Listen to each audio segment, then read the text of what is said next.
Une petite infirmière sans nom, pas digne de mon fils. Ces mots, glacés de mépris, furent prononcés par Véronique pour briser l'avenir de deux cœurs amoureux. Elle avait mobilisé tout son pouvoir pour empêcher le mariage de son fils avec une fille, d'en bas. Mais le destin, lui, aime tisser des trames étranges.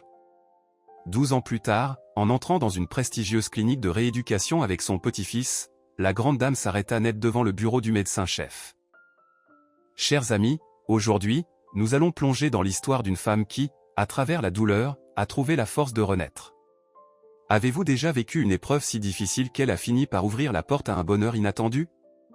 Racontez-nous vos expériences dans les commentaires. Chaque histoire de courage est une lumière pour ceux qui traversent des jours sombres. Et maintenant, notre récit commence.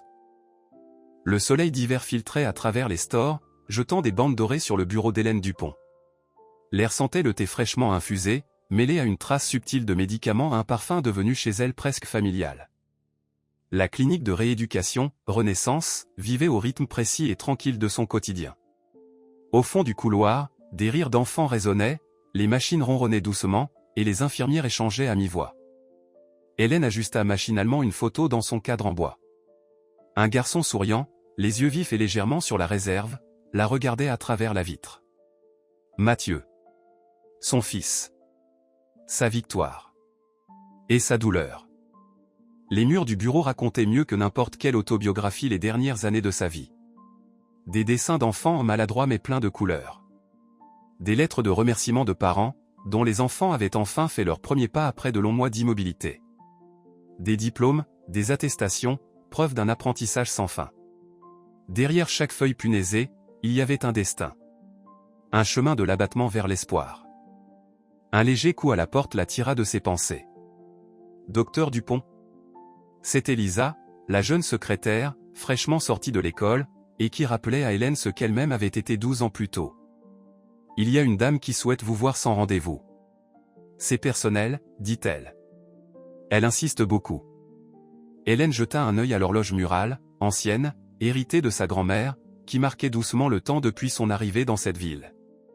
J'ai une réunion dans une demi-heure, Lisa. Qui est-ce? Elle n'a pas donné son nom, répondit Lisa, baissant la voix. Mais elle est habillée avec classe, et, elle se tient comme si tout ici lui appartenait. Un frisson glacé glissa le long du dos d'Hélène. Très bien. Faites-la entrer. La porte s'ouvrit un peu plus. Une femme apparut sur le seuil. Le temps n'avait pas été tendre avec elle, des rides profondes balafraient ce visage autrefois parfait, ses épaules étaient légèrement voûtées, mais son maintien restait royal, arrogant. Coiffure impeccable, collier de perles, effluve de parfum français, tout en elle respirait l'habitude du luxe et de l'autorité. Hélène sentit le froid envahir son ventre, se cristallisant en glace fragile. Une glace qui l'avait protégée toutes ces années. Véronique Dubois. La femme qui avait brisé sa vie. 2005. Lyon, France. Le matin doux résonnait comme une bassine en cuivre bien frottée. Hélène avançait dans cette rue qu'elle connaissait depuis l'enfance, le cœur battant de trac et d'espoir. L'école était derrière elle, une nouvelle ville attendait, celle dont elle rêvait depuis si longtemps. Le bâtiment bas du collège médical, construit dans les années 60, lui paraissait plus beau que n'importe quel palais. Le crépi craquelait, la peinture écaillée des fenêtres, rien de tout cela n'avait d'importance. C'est ici qu'elle allait devenir celle qu'elle avait toujours voulu être. Ne me déçois pas, Hélène, dit sa mère en remettant le col de sa blouse toute neuve. Françoise Dupont, professeure de français et de littérature avec 20 ans d'expérience, savait comment, en une phrase, à la fois encourager et rappeler le sens du devoir. Tu me connais, maman, je ferai de mon mieux. Hélène la serra fort dans ses bras, inspirant l'odeur familière. Allez, file maintenant, répondit Françoise en s'écartant doucement, essuyant discrètement une larme. Ton père t'appellera ce soir depuis l'usine. Tu lui raconteras tout. Le collège l'accueillit avec un long couloir sonore. Tout autour, des anciens lycéens, aussi perdus et excités qu'elle. Certains venaient, comme Hélène, de petites villes voisines, d'autres étaient du coin. Tous différents, mais tous pareils, avec cette même lueur de trac et d'impatience dans les yeux. Groupe 123? C'est par là, mademoiselle, dit une vieille gardienne en blouse blanche impeccable en pointant une porte au fond du couloir. Et faites pas de bruit, les autres cours ont déjà commencé. La salle ressemblait à une classe de lycée, sauf que les pupitres étaient plus hauts et le tableau plus petit. Hélène s'installa au deuxième rang, sortit un cahier neuf à petits carreaux, à la couverture rigide ornée de la tour Eiffel. Ces cahiers étaient son petit péché mignon, un clin d'œil à ses rêves de voyage qu'elle comptait bien réaliser un jour. « Tu comptes avoir que des bonnes notes ?» lança une voix moqueuse à côté d'elle. Hélène leva les yeux. Une fille aux cheveux roux, le nez retroussé et couvert de taches de rousseur, la regardait en souriant. « Moi c'est Catherine. Je viens de Villeurbanne. »« Hélène. De Lyon. »« Ah, t'es du coin. »« La chance. Moi je dois vivre à l'internat. Lyon est à 2 heures d'ici. Je serai aussi à l'internat. »« Alors on partagera nos galères, » dit Catherine en riant d'un rire communicatif. Hélène lui sourit malgré elle. Les premiers jours passèrent dans le flou. Nouvelle matière, nouveaux visages, nouvelles règles. L'internat était un vieux immeuble de 5 étages, avec un ascenseur en panne une fois sur 2 et des lits qui grinçaient. Dans une chambre à 4, l'espace manquait, mais il y avait de la chaleur. L'odeur des patates bouillies, celle de la lessive bon marché, le froissement des pages la nuit quand l'une d'elles révisait l'anatomie sous la lumière d'une lampe de bureau, les petites joies et peines de Philippe, tout cela devint vite son quotidien. Hélène étudiait avec passion, insatiable. Elle absorbait les cours comme une éponge, passait ses soirées à la bibliothèque, noircissant ses cahiers d'une écriture minuscule. Son acharnement ne passa pas inaperçu. « T'as de bonnes mains, ma fille », lui dit un jour Anna Simon, une infirmière d'expérience qui enseignait les bases du soin. Sensible. Et ça, chez nous, ça vaut de l'or. Anna Simon, avec son chignon tiré et ses éternelles lunettes à monture épaisse, incarnait le meilleur de la médecine française. Petite, sèche, à la voix douce mais capable de faire taire les pipelettes les plus endurcies du fond de la classe. « Merci », murmura Hélène, rougissante. « J'essaie juste de bien faire. » Essayer, c'est bien. Mais dans ce métier, il faut une vocation. Anna la regarda longtemps, comme si elle pesait quelque chose. Tu sais, on cherche une aide-soignante à l'hôpital. C'est pas un boulot facile, mais c'est une expérience en or. Réfléchis Y. C'est ainsi que commencèrent pour Hélène des journées sans fin, éreintantes, après les cours, elle filait à l'hôpital, et ne rentrait à l'internat que bien après que ses colocataires aient plongé dans leurs rêves. Sa bourse et son petit salaire suffisaient à peine pour l'essentiel, un peu de papeterie, des repas simples, quelques vêtements neufs de temps en temps. Mais elle ne se plaignait pas. Après tout, c'était le chemin qu'elle avait choisi, depuis ce jour, à 15 ans, où elle s'était mise à s'occuper de sa grand-mère paralysée. Elle se souvenait des nuits blanches, à changer les draps, à passer une éponge sur ce corps maigre, à nourrir à la cuillère. C'est là qu'elle avait compris qu'elle pouvait être utile, que ses mains pouvaient apaiser, que sa présence pouvait réconforter. L'automne laissa place à l'hiver, remplacé ensuite par un printemps humide et gris. Hélène s'était faite au rythme effréné de sa nouvelle vie, économiser ses forces, optimiser chaque minute, dormir 5 heures par nuit et rester debout. Ce soir-là, la garde de nuit était étonnamment calme. Hélène, assise au poste infirmier, prenait des notes dans son manuel de pharmacologie. Dehors, une tempête de neige recouvrait la ville d'un épais voile blanc. Le téléphone sonna brusquement, la faisant sursauter. Les urgences appellent. On vous envoie un accidenté de la route. Préparez le bloc.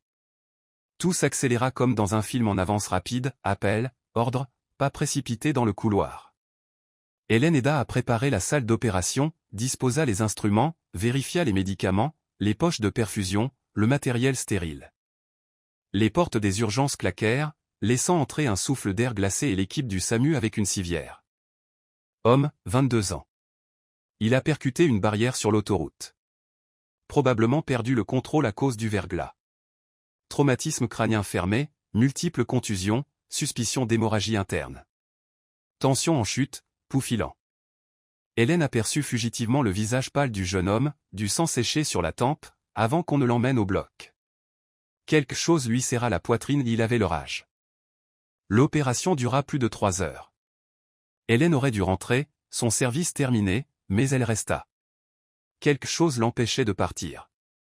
Elle attendit qu'on le transfère en soins intensifs, puis alla voir l'infirmière de garde. « Marguerite, je peux rester un peu avec lui ? De toute façon je ne peux pas rentrer, avec la tempête. » La soignante, épuisée, fit un vague geste de la main. Reste, si tu veux. Mais ne t'endors pas. Le garçon était allongé, branché de partout. Immobile, les yeux fermés, le teint cireux, il ressemblait à une statue de cire. La perfusion comptait doucement les secondes, goutte après goutte. Hélène s'assit près de lui, surveillant les moniteurs, prête à appeler si besoin. Au petit matin, il allait mieux. Il ouvrit les yeux d'un bleu éclatant, comme des bleuets, et esquissa un sourire. Un ange? Juste une stagiaire, répondit-elle en souriant malgré elle. Comment vous vous sentez?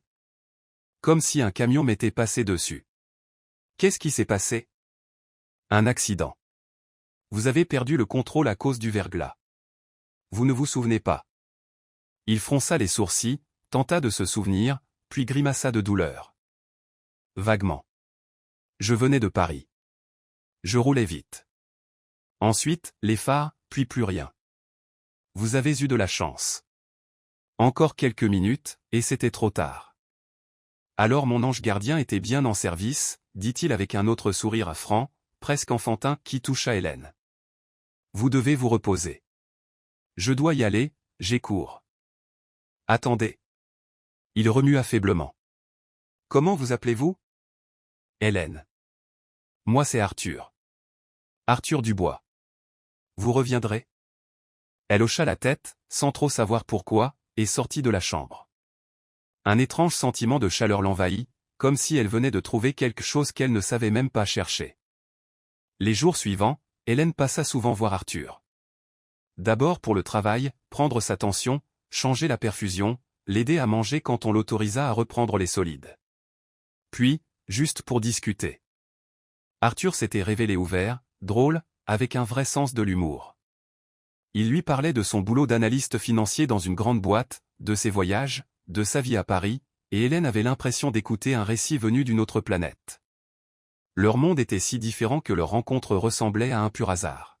« Personne ne vient te voir ?» demanda-t-elle un jour, remarquant qu'en une semaine d'hospitalisation, Arthur n'avait reçu aucune visite. Ni famille, ni amis, ni collègues. Une ombre passa sur son visage. Ma mère est en déplacement à Milan, pour son boulot. Elle a une entreprise là-bas. Mon père est mort il y a longtemps. Et les amis? Il s'arrêta un instant, tu te rends vite compte que les vrais amis ne sont pas si nombreux, surtout quand tout va mal. Hélène se sentit mal à l'aise d'avoir posé la question, et changea vite de sujet. Tu veux que je t'apporte un livre? On a une petite bibliothèque pas trop mal à l'internat. T'aimes lire? Demanda Arthur, tout de suite plus enjoué. Tu lis quoi? Tout ce qui m'aide à comprendre le monde, dit-elle, un peu gênée par sa propre réponse. J'aime les classiques. Balzac, Zola. Et la poésie. Baudelaire, Verlaine. Et t'es déjà allé au théâtre, lança-t-il, en se redressant légèrement, les yeux pétillants. Non, répondit Hélène en secouant la tête. Jamais eu l'occasion. Quelle erreur tragique, dit-il en se frappant le cœur d'un geste théâtral. Écoute, dès que je sors d'ici, je t'emmène à la Comédie Française. J'ai des contacts, je peux avoir les meilleures places. Hélène éclata de rire, pensant à une blague. Mais quelque chose dans le regard d'Arthur, la sincérité, la détermination fit battre son cœur un peu plus vite. Les souvenirs s'évanouirent aussi vite qu'ils étaient venus. Le regard d'Hélène était maintenant rivé sur la visiteuse inattendue. « Que puis-je faire pour vous, Véronique ?» Elle ne lui proposa pas de s'asseoir. Sa voix était glaciale, mais pas haineuse. La haine, c'était une énergie qu'elle avait appris à ne plus gaspiller. Véronique se tenait au milieu du bureau, serrant dans ses mains un sac à main en cuir de crocodile hors de prix. Pour la première fois, elle semblait perdue, comme si elle-même n'arrivait pas à croire qu'elle était entrée ici. « Je viens vous demander de l'aide, docteur Dupont, » dit-elle. Sa voix, autrefois assurée et autoritaire, tremblait comme de la porcelaine fêlée. Je n'ai plus personne vers qui me tourner. Hélène ne répondit pas, ne bougea pas. Trop d'années, trop de larmes, trop de silence s'étaient accumulés pour qu'elle fasse semblant. C'est mon petit-fils, dit Véronique en prenant une profonde inspiration, comme avant un plongeon dans l'eau glacée. Il a besoin d'aide. De votre aide. Dehors, la neige tombait lentement, épaisse, comme si le temps s'était mis à ralentir.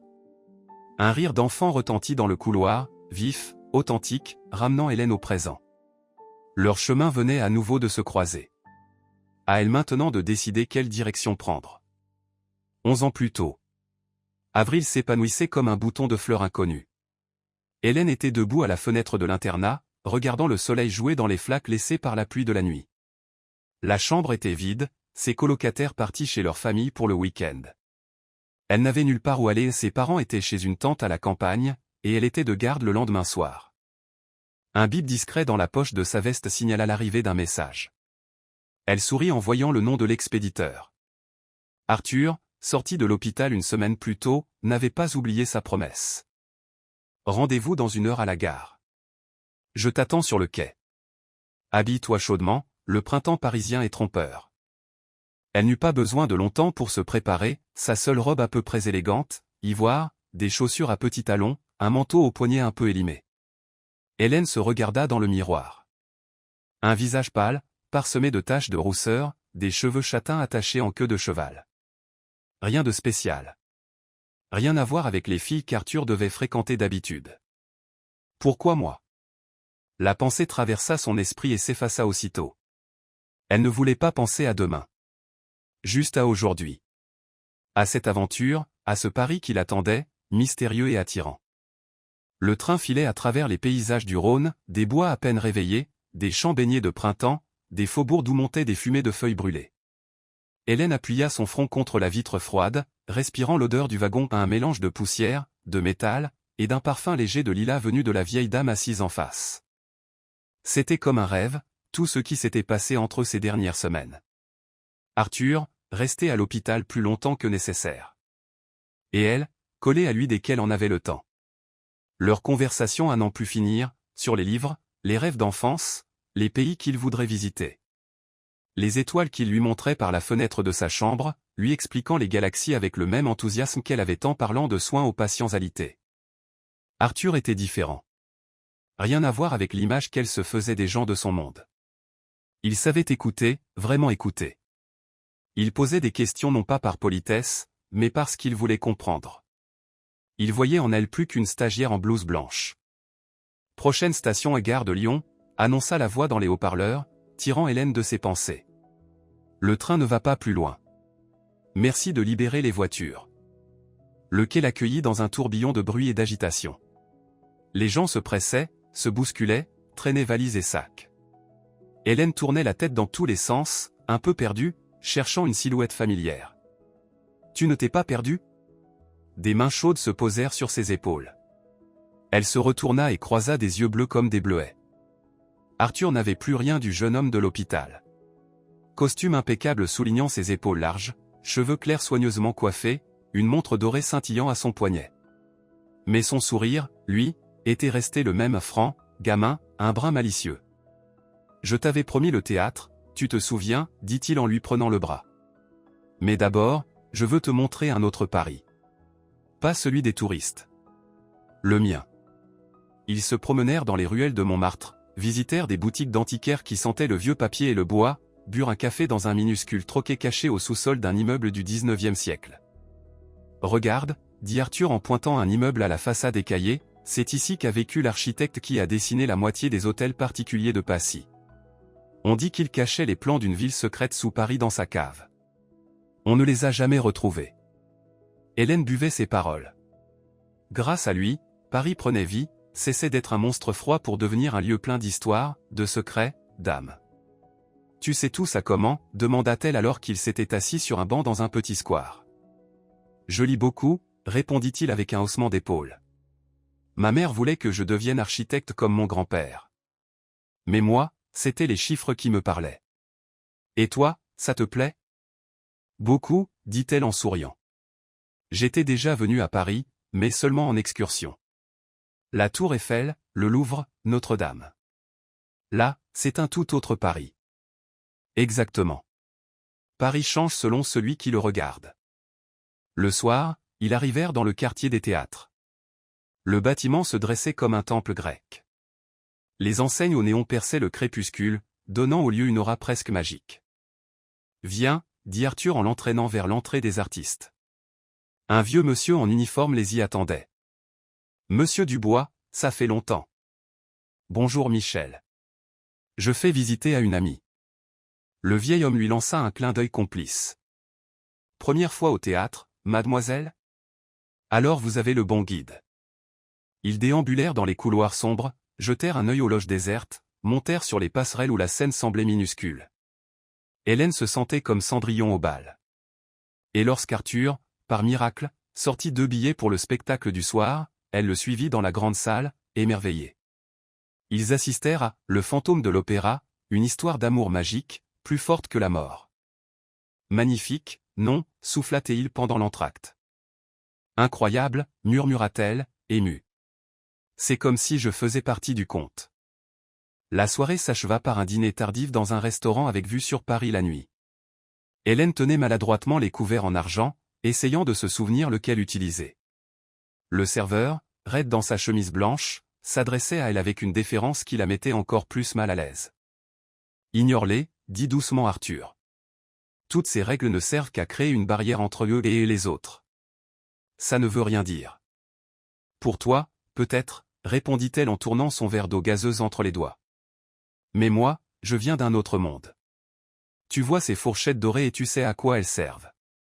Moi, j'ai juste faim. Il éclata de rire. C'est ça qui fait ta force. Tu vis simplement, honnêtement. Sans tous ces artifices, dit-il en désignant la salle remplie de lustres en cristal et de gens guindés. Tu sais combien de fois je suis allé au théâtre? Une quinzaine. Mais ce soir, c'est comme si je le voyais pour la première fois. À travers tes yeux. Ils se mirent à se voir souvent. Arthur venait le week-end, la sortait de l'internat, et il retournait à Paris. Théâtre, musée, concert, Hélène découvrait un monde qu'elle ne connaissait qu'en livres. Parfois, il se contentait de flâner, mangeait des glaces dans les parcs, nourrissait les canards. Et Arthur semblait apprécier ces instants simples bien plus que les grands dîners. Un jour, il lui offrit un bracelet en or avec un petit pendentif en forme de clé de sol. « C'est trop », protesta-t-elle en lui rendant la boîte. « Je ne peux pas accepter. »« Pourquoi » demanda-t-il, sincèrement étonné. « J'avais envie de t'offrir quelque chose de beau. »« Je n'ai pas besoin de ton argent, Arthur, » dit-elle en le regardant droit dans les yeux. « Je veux juste être avec toi. Et ce genre de cadeau, ça me gêne. J'ai l'impression que tu veux m'acheter. » Il resta silencieux un moment, la regardant avec une expression indéchiffrable. « Tu sais ce qui est fou, » dit-il enfin. « Tu es la première fille qui refuse un de mes cadeaux. D'habitude, c'est plutôt l'inverse. On me fait comprendre qu'on aimerait recevoir quelque chose. Mais toi. » Il secoua la tête. « Toi, tu es vrai. » Ce soir-là, ils parlèrent longtemps sur un banc dans un square. Arthur lui raconta son travail d'analyste financier, et son envie de monter sa propre boîte. « Je veux créer un algorithme pour prévoir le marché. Une sorte d'IA qui anticipe les mouvements de la bourse. J'ai déjà des investisseurs prêts à me suivre. Mais ma mère veut que je continue à bosser pour elle. Et toi? Qu'est-ce que toi tu veux? Demanda Hélène. Arthur réfléchit, traçant des lignes dans le gravier du bout du pied. Être libre. Prouver que je peux y arriver sans ces contacts. Tu comprends? Elle comprenait. La liberté, c'était aussi ce qu'elle avait toujours voulu. Et toi, c'est quoi ton rêve? À part l'école de médecine, demanda-t-il. Hélène se tut un moment, cherchant les mots. À Lyon, il y avait une fille, Emma, avec une paralysie cérébrale. Ses parents ont tout vendu pour la faire soigner à Paris. Mais même avec ça, c'était pas assez. Elle n'a jamais pu aller à l'école comme les autres. Moi, je veux ouvrir une clinique. Où les enfants comme elle seront soignés peu importe l'argent. Où personne ne sera refusé pour une histoire de porte-monnaie. C'est beau ce que tu dis, répondit Arthur, les yeux brillants. La plupart des gens ne pensent qu'à eux. Toi, tu penses aux autres. Ne me mets pas sur un piédestal, dit-elle en souriant. Moi aussi, je veux gagner ma vie. Mais l'argent, c'est un outil, pas une fin. Quand je m'occupais de ma grand-mère, j'ai compris une chose, rien n'est plus important que soulager la douleur des autres. Arthur lui prit la main, et ils restèrent ainsi un long moment, sans parler. Dans ce silence habité, ils comprirent qu'au-delà de leurs différences, ils avaient trouvé quelque chose de commun. Quelque chose de plus fort que les mots. Début mai, Arthur se rendit pour la première fois à Lyon. La vieille ville les accueillit avec ses marronniers en fleurs et l'odeur du pain frais s'échappant des boulangeries. La maison à 3 étages au volet vert, où Hélène avait grandi, paraissait bien modeste comparée aux hôtels particuliers parisiens. « Bienvenue dans notre humble maison », dit Françoise Dupont, la mère d'Hélène, en s'essuyant les mains sur son tablier. Petite, rondelette, avec des yeux doux et une voix calme, elle dégageait une chaleur rassurante. Le père, Pierre Dupont, arriva plus tard, alors qu'ils étaient déjà installés à table. Grand, les mains marquées par le travail, le regard vif sous des sourcils épais, il serra la main d'Arthur sans un mot, l'observant avec attention. « Alors, t'es dans la finance ?» lança-t-il enfin, en servant des pommes de terre fumantes. « Et tu finances quoi, exactement ?» Arthur ne se laissa pas démonter. Il expliqua son travail simplement, sans jargon ni prétention, parlant des petites sommes que chacun pouvait investir, et de comment les faire fructifier. Mais l'essentiel, c'est la gestion des risques. Faut jamais tout miser. Toujours garder une marge de sécurité. Pierre haussa les épaules. Nous, les ouvriers, on n'a pas ce luxe-là. Pas de matelas. C'est de paix en paix, c'est ça, notre économie. Papa, dit Hélène, lançant un regard d'avertissement. Allons, ma fille. Je dis juste ce que je pense. Ta mère et moi, on s'est tués à la tâche pour que tu puisses faire des études et trouver ta voie. Après, c'est à toi de décider. Mais souviens-toi d'une chose, il fixa Arthur, choisis avec le cœur, pas le portefeuille. L'argent, ça va, ça vient. Le caractère d'un homme, ça reste. Le soir, Arthur retourna à l'unique hôtel de la ville, ayant poliment décliné l'invitation à dormir sur place. Tandis qu'Hélène débarrassait, sa mère lui demanda doucement. « Il est bien, ce garçon ?» « Oui, » répondit Hélène en rangeant les assiettes. « Mais on vient de 2 mondes différents, maman. Parfois, j'ai peur qu'il s'en rende compte et qu'il parte. »« S'il t'aime, il y restera, » dit Françoise en la serrant dans ses bras. « Et s'il part, c'est qu'il n'était pas fait pour toi. Mais quand tu es avec lui, tu brilles. Je ne t'avais pas vu comme ça depuis longtemps. Tu plaisantes, j'espère ?» Véronique posa le menu et regarda son fils comme s'il venait de lui annoncer qu'il voulait devenir clown. D'où vient cette envie soudaine de dîner avec, comment elle s'appelle déjà? Hélène, maman. Et j'aimerais que tu la rencontres. Ils étaient installés au fond d'un restaurant chic du 16e arrondissement. Véronique, élégante, coiffure parfaite et traits à peine marqués par les années, semblait tout droit sortie d'un magazine. La chaîne de bijouterie qu'elle avait fondée après la mort de son mari était florissante, faisant d'elle l'une des femmes d'affaires les plus influentes de Paris. « Ta petite infirmière » lança-t-elle en pinçant les lèvres. « Tu sors avec elle depuis combien de temps ?»« 2 mois. »« Et tu crois que c'est sérieux ?»« Plus que sérieux, » répondit Arthur en buvant une gorgée d'eau. « Elle veut entrer à la fac de médecine. Elle est brillante. » « Bien sûr. » Véronique esquissa un sourire sceptique. « Une fille brillante, et elle vient d'où déjà ? » De Lyon. Région Auvergne-Rhône-Alpes. Charmant. Et après? Tu vas la mener au cocktail à Neuilly? Tu vas la présenter à Victoria. Victoria? Quel rapport? Arthur fronça les sourcils. La fille de mon associé. Intelligente, bien éduquée, issue d'une bonne famille. Tu la connais depuis l'enfance. Avec Alexandre, on pensait que... Maman, coupa Arthur. Je n'ai jamais eu l'intention d'épouser Victoria. Je ne comprends même pas d'où tu sors cette idée. Donc tu comptes épouser ta petite infirmière? Véronique arqua un sourcil. Ne me fais pas rire. Tu vas t'amuser un peu, puis tu la largueras comme les autres. Et elle souffrira. Tu y as pensé? Arthur serra la mâchoire. Hélène n'est pas un jouet. Et je ne compte pas la quitter. Mon chéri, dit Véronique en posant sa main couverte de bagues sur la sienne, je ne doute pas de tes intentions. Mais sois réaliste. Elle vient d'un autre monde. Qu'est-ce que tu peux lui offrir? De l'argent? Mais elle ne sera jamais à l'aise parmi les nôtres. Tu as vu comment elle tient sa fourchette? Comment elle parle avec cet affreux accent de province? Elle n'a aucun accent, coupa Arthur.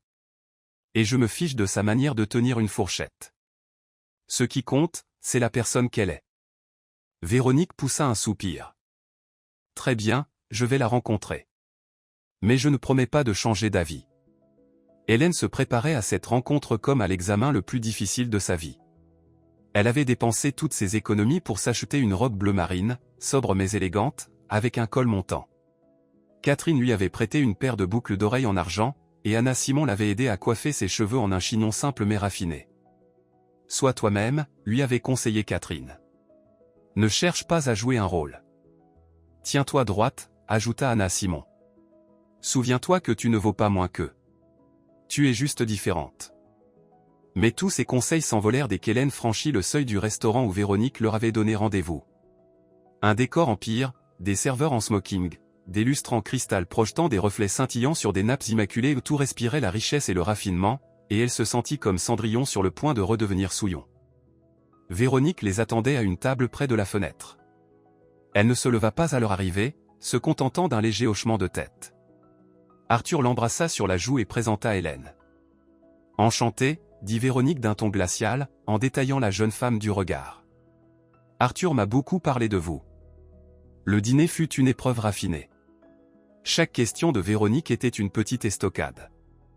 Et qu'avez-vous prévu de faire après le collège? Je vais d'abord travailler comme infirmière, économiser un peu, puis entrer en faculté de médecine, répondit Hélène avec sincérité. Véronique étouffa presque un rire. Une ambition louable. Mais vous savez que les médecins, chez nous, ne gagnent presque rien? Pourquoi se compliquer autant la vie? Ce n'est pas pour l'argent. Je veux aider les gens. Comme c'est attendrissant, dit Véronique avec un sourire qui ne toucha pas ses yeux. Mais vous avez une idée du coût des études? D'une spécialisation, par exemple? Maman, Arthur posa sa main sur le bras d'Hélène. Ce n'est pas le moment. Pourquoi donc? Je me renseigne sur les projets de ta compagne, sur ses ambitions. Avoir des objectifs, c'est très bien. Mais encore faut-il qu'ils soient réalistes. Hélène gardait le silence, les joues en feu. Chaque regard, chaque mot de Véronique disait plus clairement que tout, tu n'es pas des nôtres. Tu ne mérites pas mon fils. En sortant du restaurant, Arthur s'excusa. Désolé pour ma mère. Elle s'inquiète, c'est tout. Elle rêve depuis toujours que j'épouse la fille de son associé. Ne t'excuse pas, répondit Hélène avec un faible sourire. Elle a le droit de protéger ce qui compte pour elle. À sa place, je ne serais peut-être pas ravi non plus.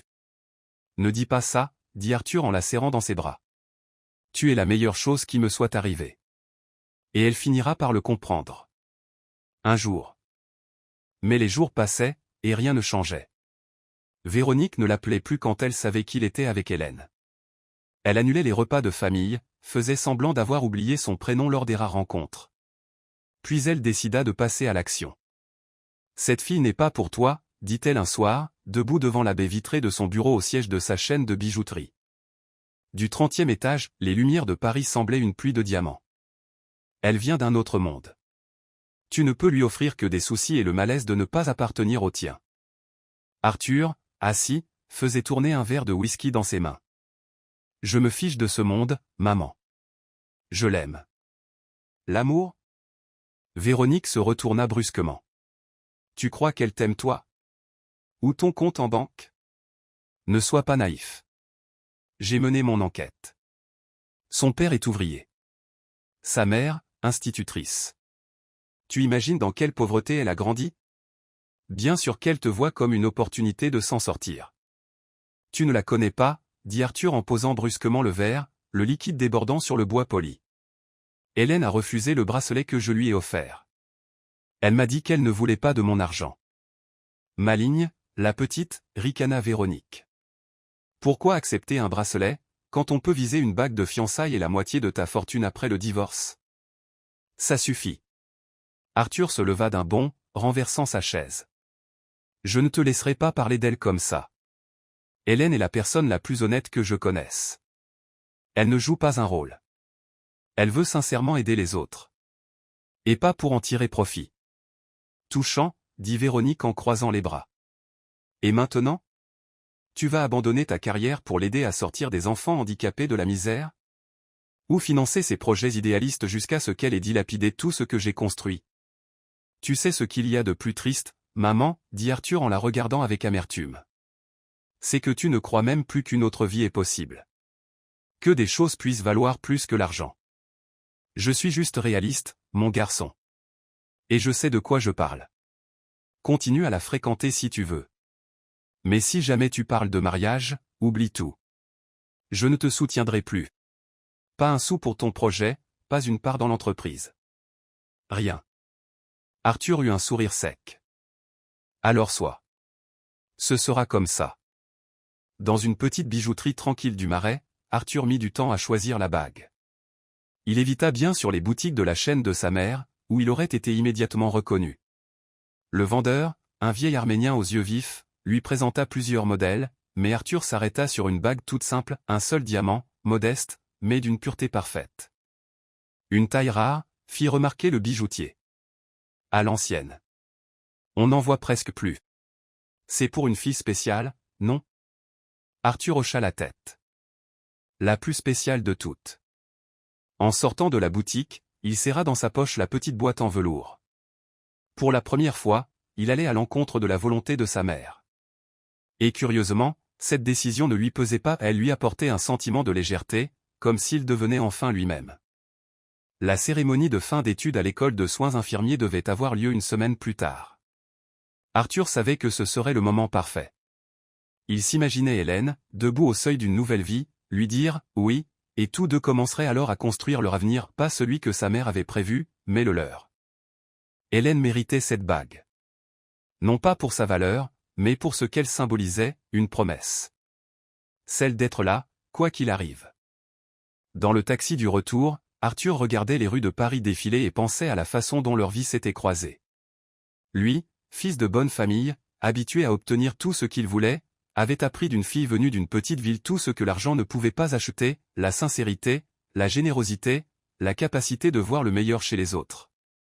La soirée d'été emplissait la salle des fêtes de l'école d'un parfum de lilas et d'insouciance. Le parquet ciré brillait sous les lustres, des ballons flottaient au-dessus de la scène décorée du logo de l'école, et dans un coin, un vieux piano sur lequel, disait-on, Debussy avait joué par hasard lors de l'inauguration dans les années 50 attendait silencieusement. Hélène était au milieu de ses camarades, tous joyeux, excités, prêts à prendre leur envol. Sa robe rouge vif, achetée spécialement pour l'occasion, la faisait ressortir de la foule bigarrée. Une vie nouvelle s'ouvrait devant elle, aussi limpide et lumineuse que le ciel d'été au-dessus de Lyon. Hélène Dupont, diplômée avec mention, annonça le directeur. Une salve d'applaudissements éclata dans la salle. Hélène monta sur scène, les jambes tremblantes. Elle, d'habitude si à l'aise avec les notes et les examens, se sentait soudain intimidée par ce moment, l'aboutissement de 3 années de travail, de nuits blanches, de centaines d'heures de pratique. Lorsque le directeur lui remit le diplôme et lui serra la main, elle se retourna vers la salle, cherchant Arthur du regard. Il était là, au premier rang, à côté de ses parents. Et dans ses yeux, elle vit une telle fierté qu'elle en eut les larmes aux yeux. En redescendant de scène, elle se dirigea vers sa place. Mais Arthur l'arrêta dans l'allée. Le silence tomba soudain dans la salle. « Hélène » dit-il d'une voix tremblante. Elle sentit qu'il se passait quelque chose d'important. Il s'agenouilla là, devant tout le monde, camarades, professeurs, famille. Une petite boîte en velours scintilla dans sa main. « Tu as changé ma vie. Tu m'as appris ce que c'est que d'aimer vraiment, sans masque, sans condition. Veux-tu m'épouser » Le monde s'arrêta. Hélène regardait ses yeux bleus, où elle voyait déjà leur avenir, une maison pleine de lumière, des rires d'enfants, leurs mains entrelacées malgré les années. « Oui » souffla-t-elle. Un simple mot qui disait tout. Arthur glissa la bague à son doigt. La salle éclata en applaudissements et en cris de joie. « Ma fille » s'exclama sa mère en la serrant fort contre elle, les larmes aux yeux. « Je te souhaite tout le bonheur du monde. » Son père serra la main d'Arthur avec force. « Elle est unique, notre fille. Prends soin d'elle. » Et dans ce moment de bonheur parfait, Hélène ne pouvait pas imaginer que bientôt, son monde allait s'effondrer comme un château de cartes soufflé par le vent. Dans son bureau, Véronique Dubois jeta un verre en cristal contre le mur. Les éclats se répandirent sur le marbre comme une pluie d'étoiles cruelles. Des fiançailles ? Lors de la remise de diplôme de cette école, cria-t-elle presque en fixant sa secrétaire, qui venait de lui apporter des photos de la cérémonie. « Qui t'a donné ça ? Un ami commun, Madame Dubois. Il était là par hasard, sa nièce faisait aussi sa remise. La jeune femme gardait prudemment ses distances. Dehors, rugit Véronique. Et la secrétaire s'éclipsa aussitôt. Restée seule, Véronique s'effondra dans son fauteuil. Ses mains tremblaient. C'était impossible. Son fils, son unique espoir, sa fierté, allait lier sa vie à une pauvre fille de province?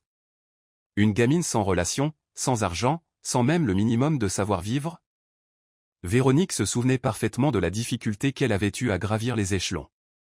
Son mariage avec un homme riche, les années de privation et d'humiliation à supporter ses infidélités pour assurer sa sécurité, puis la lutte acharnée pour se faire une place après sa mort.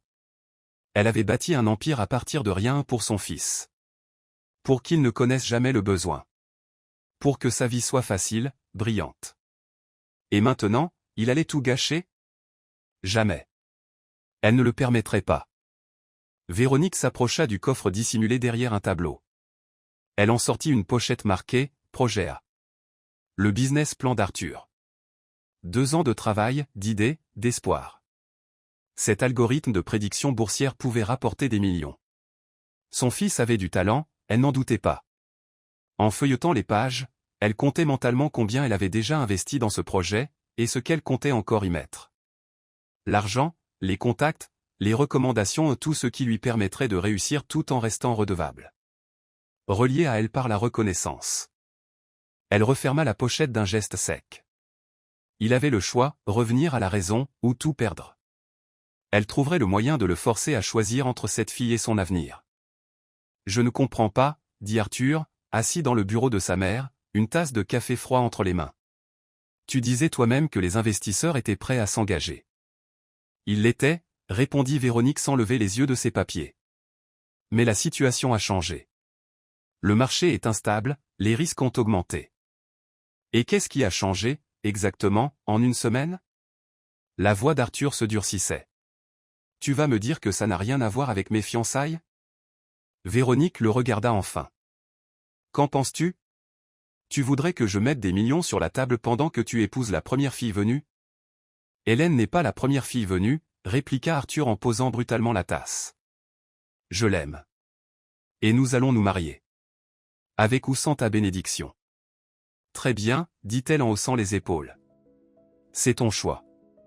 Mais ne compte pas sur mon soutien. Ni financier, ni autre. Tu me fais du chantage ? » Arthur n'en croyait pas ses oreilles. « J'essaie de t'éviter une erreur, » répondit-elle en se levant. « Réfléchis à ce qui se passera dans 1 an, 2, 5. Elle te donnera un enfant, t'attacheras à elle, puis t'abandonnera et partira avec la moitié de ton patrimoine. Tu crois que je ne connais pas ce genre de fille ? Ambitieuse, déterminée, prête à tout pour s'en sortir. Tu ne la connais pas du tout, dit Arthur, secouant la tête. Tu devrais essayer de lui parler, vraiment. Je n'ai pas besoin de lui parler, coupa Véronique. Je vois clair dans son jeu, écoute-moi, mon chéri. Je veux ton bien. Tu as un avenir brillant. Ne le gâche pas pour une aventure avec une petite infirmière.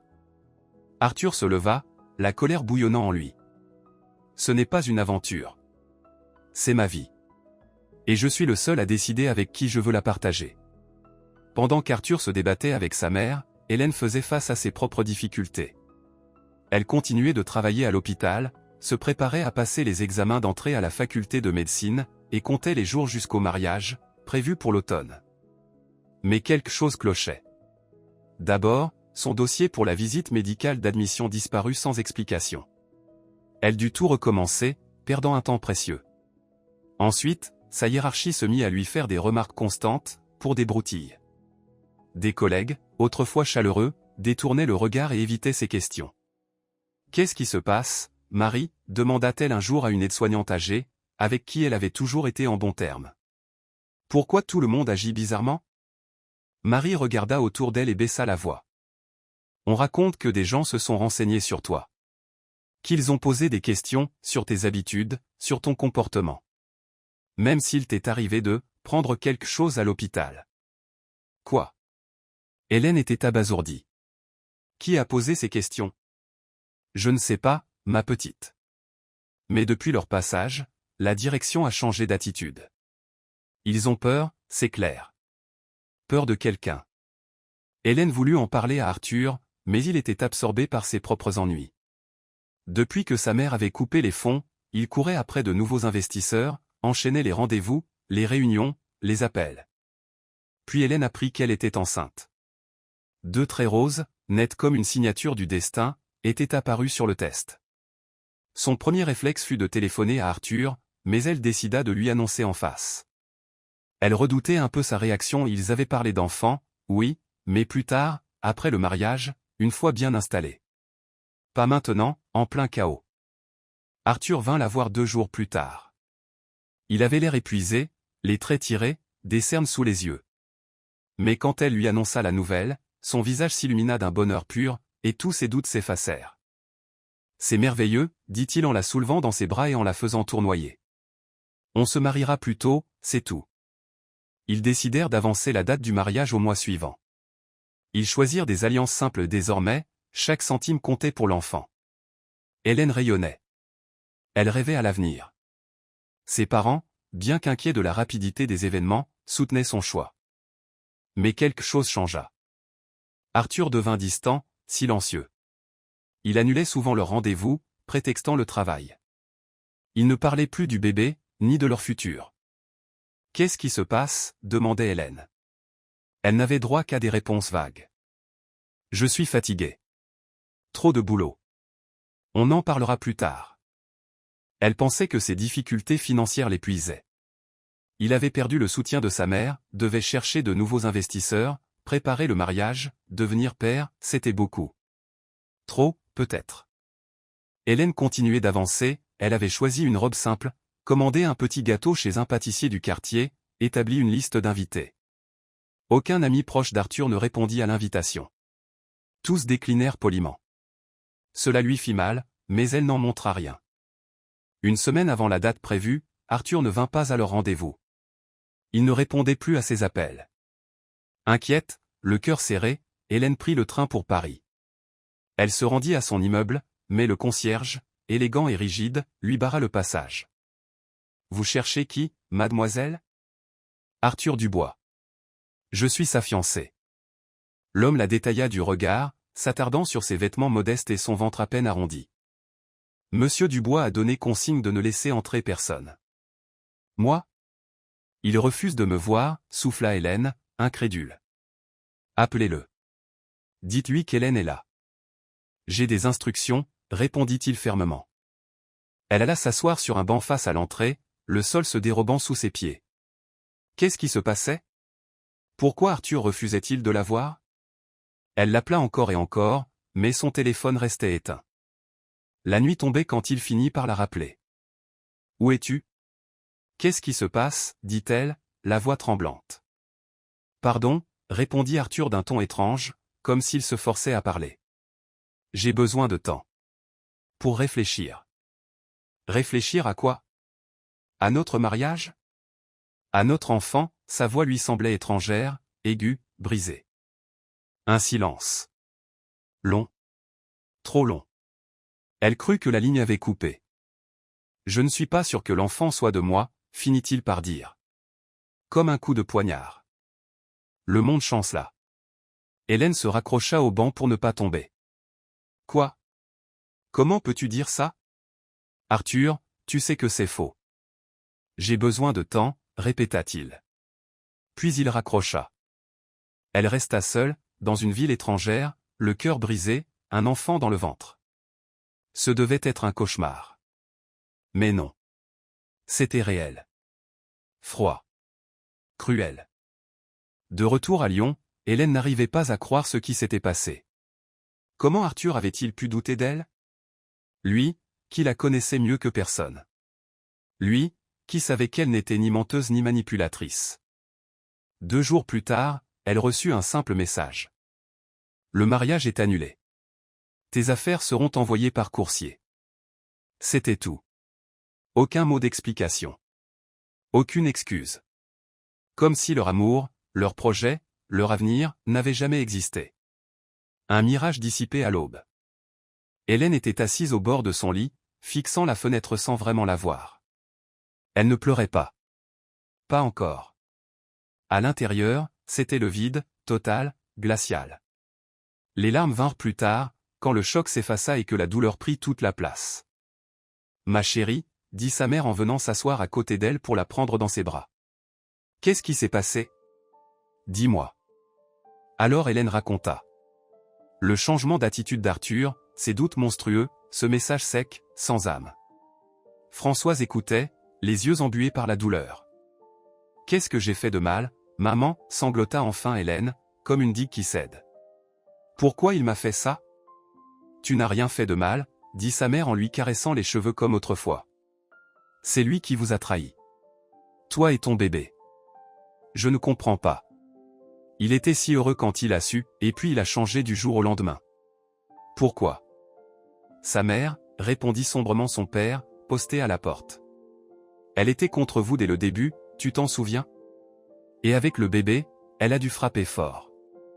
Mais comment a-t-elle pu le pousser à douter de moi ?» dit Hélène en secouant la tête. « Il sait qui je suis. Il s'est révélé faible, c'est tout, » soupira Pierre. « Il n'a pas tenu le choc.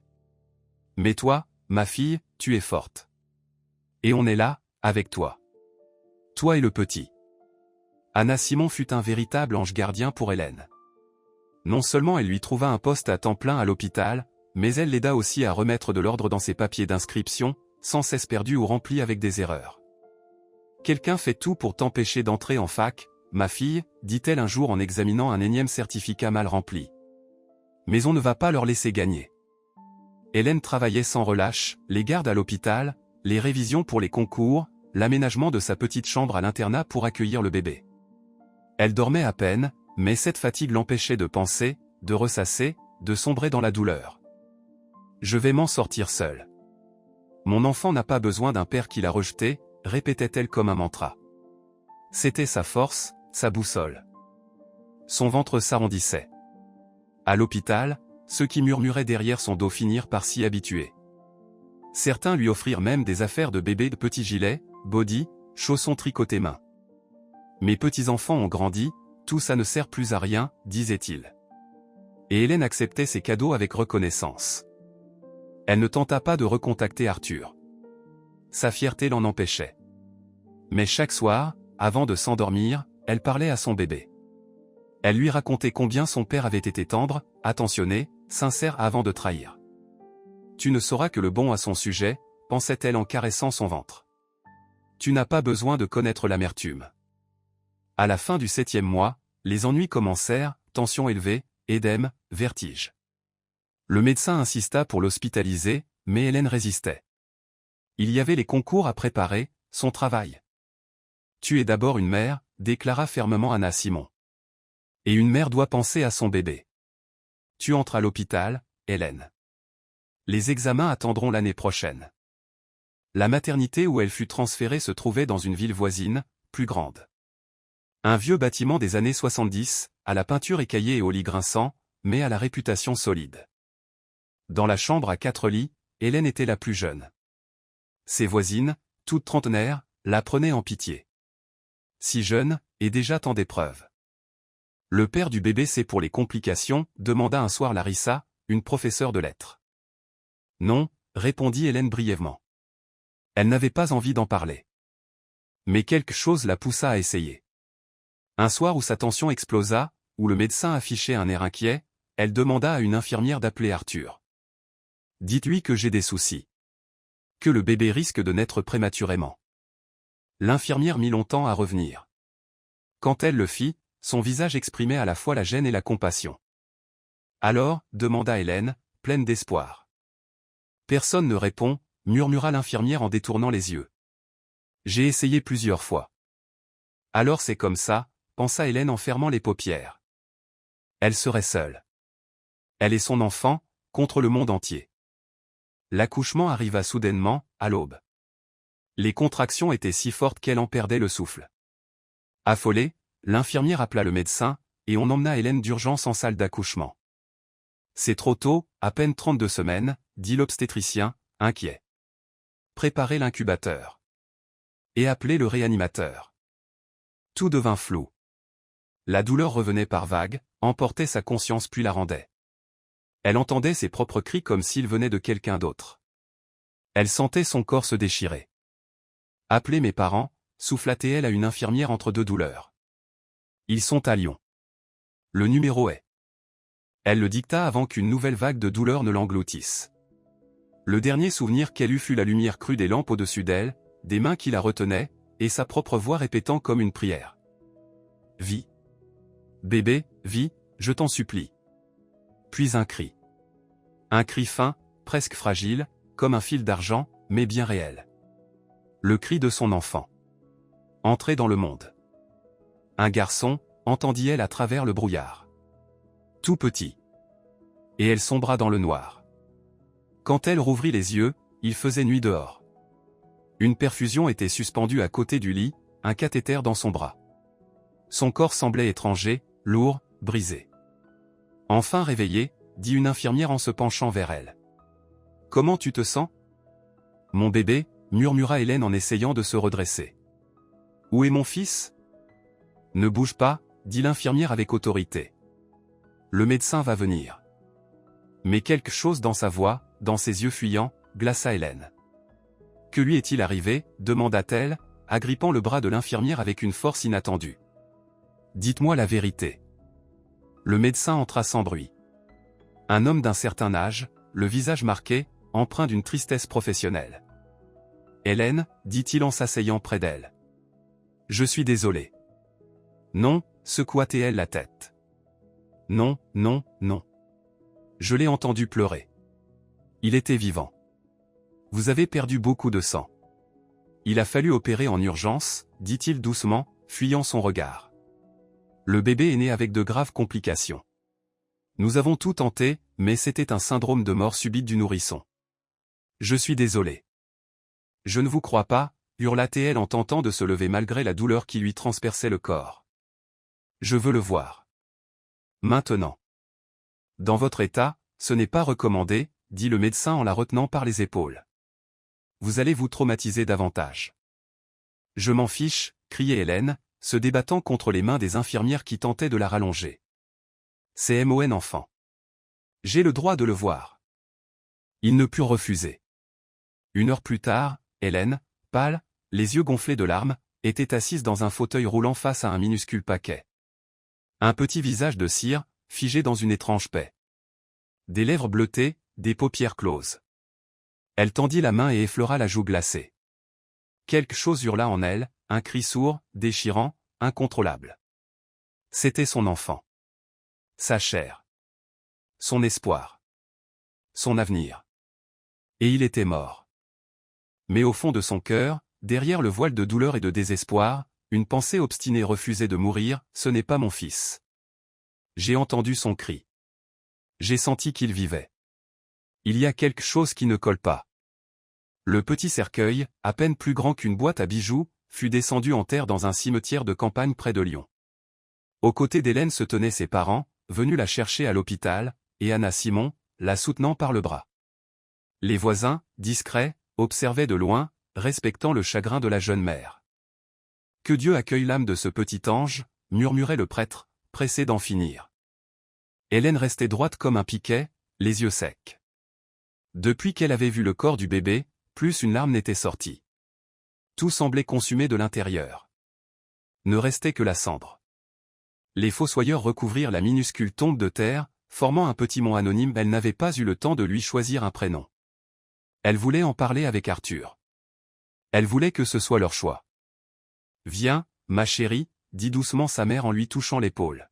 « Tu dois te reposer. » Hélène se laissa guider hors du cimetière. Elle marchait comme une poupée mécanique, sans sentir ni son corps, ni le monde. Tout avait perdu couleur et son, remplacé par un brouillard gris sans fin. La dépression l'enveloppa comme une eau noire, lourde, gluante, sans air. Hélène restait couchée, le regard fixé au plafond. Elle ne mangeait pas, ne buvait pas, ne répondait plus. Ses parents se relayaient jour et nuit, incapables de la laisser seule. « Il faudrait peut-être voir un psy », chuchotait sa mère à son père, pensant qu'Hélène ne l'entendait pas, « ça fait 2 mois déjà. »« Elle est forte », répondait Pierre à voix basse. « Elle est comme moi. Elle s'en sortira. » mais lui aussi essuyait en cachette des larmes rares, en voyant le visage émacié de sa fille, ses yeux éteints, ses mains qui tordaient sans fin le drap. La nuit, Hélène rêvait toujours du même cauchemar. Un petit paquet lui échappait dans un long couloir. Elle courait, hurlait, sans jamais le rattraper. Une voix sèche et autoritaire répétait « Ce n'est pas le tien. Pas le tien. » Parfois, Arthur apparaissait dans ses rêves. Perdu. La cherchant du regard. Mais une ombre derrière lui l'empêchait d'avancer. « Hélène » dit un jour Anna Simon en entrant dans sa chambre. Elle s'assit sur le bord du lit. « J'ai quelque chose pour toi. » Elle posa un dossier sur la table de nuit. Hélène ne tourna même pas la tête. « C'est ton dossier médical. Et le certificat de décès du bébé.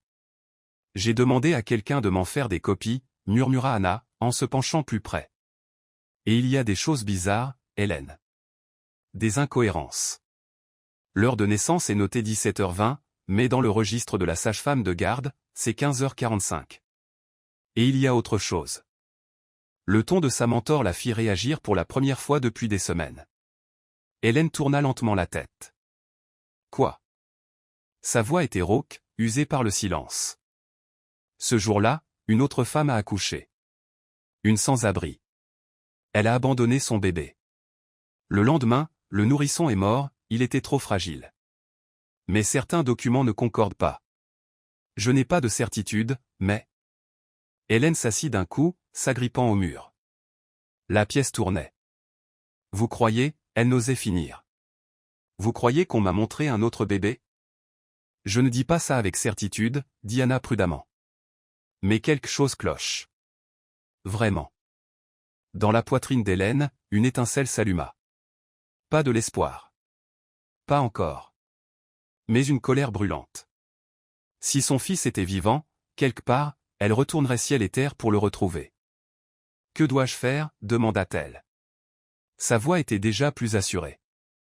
D'abord, te lever.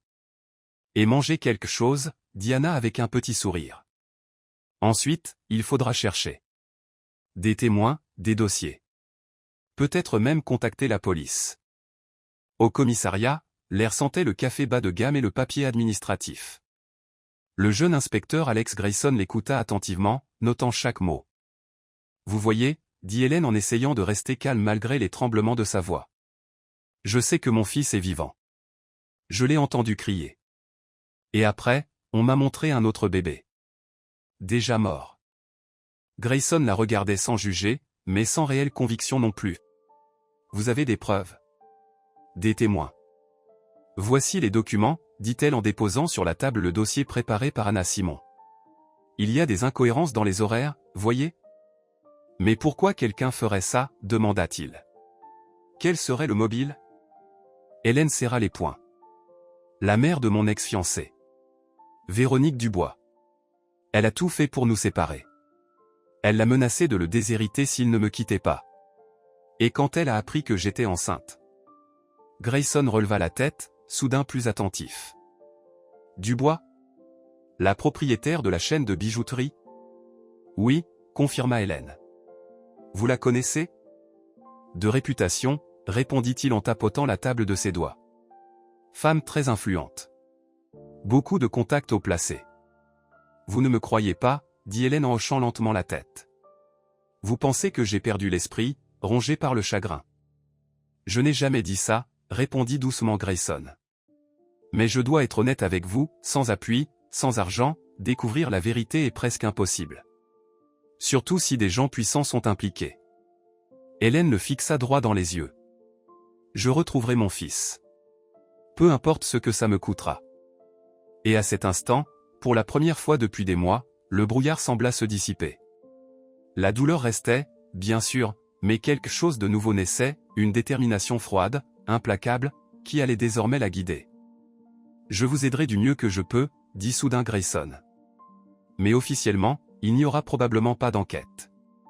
Trop peu de preuves, juste des soupçons. Il faudra agir officieusement. Merci, murmura Hélène, émue pour la première fois depuis longtemps. Je suis prête à tout. En sortant du commissariat, elle respira profondément l'air frais du printemps. Quelque part, dans ce monde immense, son fils était vivant. Et elle le retrouverait. Cette pensée lui donnait de la force, faisait battre son cœur plus fort. Je te retrouverai, mon bébé, pensait-elle, regardant les marronniers en fleurs, les nuages qui couraient dans le ciel. Je te le promets. Même s'il me faut toute une vie. Le temps ne guérit pas toutes les blessures, mais il apprend à vivre avec. Le printemps céda la place à l'été, l'été à l'automne. Comme si la nature, elle aussi, reflétait l'état intérieur d'Hélène tout fanait, se préparait à l'hibernation. Puis, un jour, de nouvelles pousses, des bourgeons timides, des brins d'herbe perçant la terre assouplie. Et dans le cœur d'Hélène, la douleur restait, mais elle s'était installée comme une vieille cicatrice qu'on ne sent qu'à l'approche de l'orage. 1 an. 1 an jour pour jour depuis qu'on avait enterré un petit cercueil anonyme dans un cimetière de Lyon. Un enfant qui n'était pas le sien. Mais pour elle, cette tombe symbolisait la perte. Son fils, quelque part, respirait. Et elle ne savait même pas à quoi il ressemblait, quelle voix il avait, s'il avait peur du noir, s'il aimait les histoires du soir. Elle intégra la faculté de médecine à sa deuxième tentative. La première avait échoué à cause des papiers perdus et de son état post-accouchement. Mais la ténacité était sa marque de fabrique.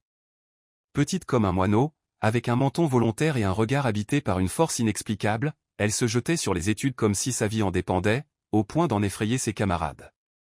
Ses journées étaient millimétrées. Le matin, les cours. L'après-midi, les TP. Le soir et les week-ends, les gardes à l'hôpital, grâce à un poste d'aide-soignante que lui avait décroché Anna Simon. Et dans les interstices de son emploi du temps, les recherches. Méthodiques. Harassantes. Souvent vaines. Tu devrais te ménager, lui disait Anna Simon en observant ses traits tirés. Tu ne pourras aider personne si tu tombes. Mais Hélène secouait la tête. Je n'ai pas le droit de m'arrêter tant que je ne l'ai pas retrouvé. Il m'attend. Je le sens. Grayson était devenu son allié secret, une sorte de grand frère. Sec, peu bavard, le regard perçant, le sourire en coin. Il ne croyait pas au miracle, mais ne l'empêchait pas d'y croire. Regarde ce que j'ai trouvé, dit-il un jour en posant une vieille chemise cartonnée sur la table.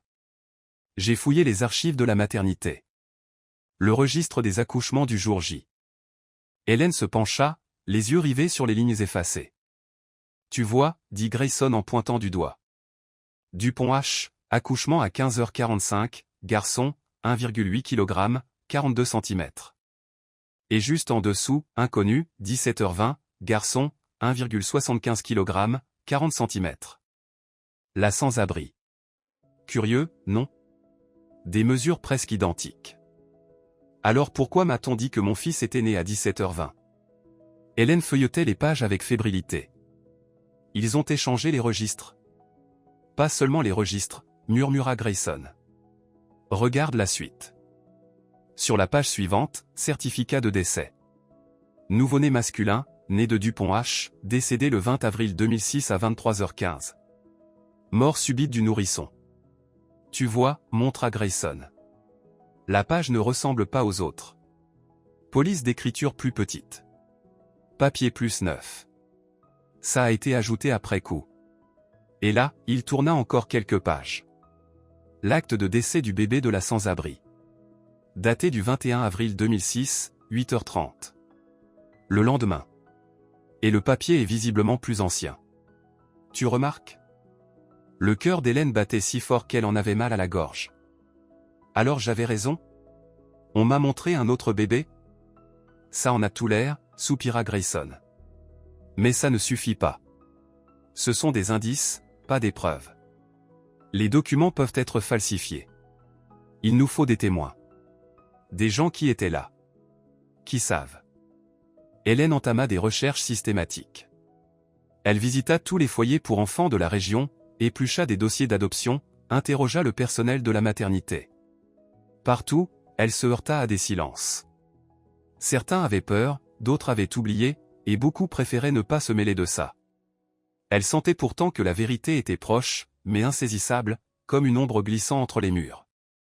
En mai 2007, un homme fut admis aux urgences traumatologiques pendant la garde d'Hélène, fracture du tibia. Grand, les tempes argentées, des yeux couleur d'orage. Des yeux qu'elle n'avait vus que dans les vieux films perçants, lucides, comme s'ils lisaient à l'intérieur d'elle. Paul Lacroix, se présenta-t-il pendant qu'elle lui changeait le pansement. Et vous êtes Hélène, à ce que dit votre badge. Vous êtes toujours aussi concentrée quand vous travaillez. J'essaie, répondit-elle, un peu troublée par son regard. Ça se voit, sourit-il faiblement. Vous avez le geste sûr. Vous êtes faite pour ça. Hélène le regarda avec surprise. Vous êtes médecin? Chirurgien orthopédiste. Je dirige le service à l'hôpital central. Ils commencèrent à discuter.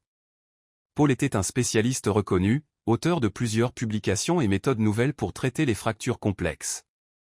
Il avait chuté en escalade dans les Alpes, la corde n'avait pas tenu. Il avait eu de la chance, juste une fracture sévère de la jambe. J'ai souvent de la chance, en fait, dit-il avec un sourire amer. Il y a 5 ans, un incendie a emporté ma femme et ma fille. J'aurais dû être avec elle, dans ce chalet. Mais j'étais bloqué à l'hôpital pour une opération urgente. Moi, j'ai survécu. Pas elle. Hélène resta figée, touchée par la manière calme dont il parlait de son drame. Je suis désolé. Je ne voulais pas. Ce n'est rien, dit-il en faisant un geste vague. J'ai appris à vivre avec. Les 2 premières années, c'était insupportable. J'ai pensé arrêter la médecine. Et puis j'ai compris, le meilleur moyen de leur rendre hommage, c'était de continuer. De rester en vie. Et d'aider les autres. Ces mots résonnèrent en elle. Continuer. Aider.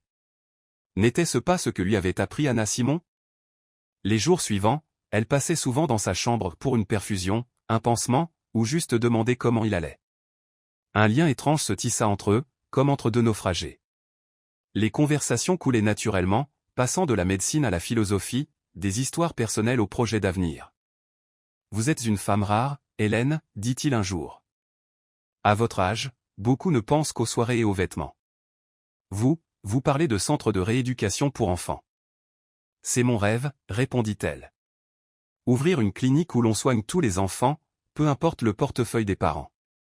C'est noble et difficile. Je sais. Mais un jour, j'y arriverai. La veille de sa sortie, Paul lui demanda de rester après sa garde. J'aimerais vous inviter à dîner. Pour vous remercier.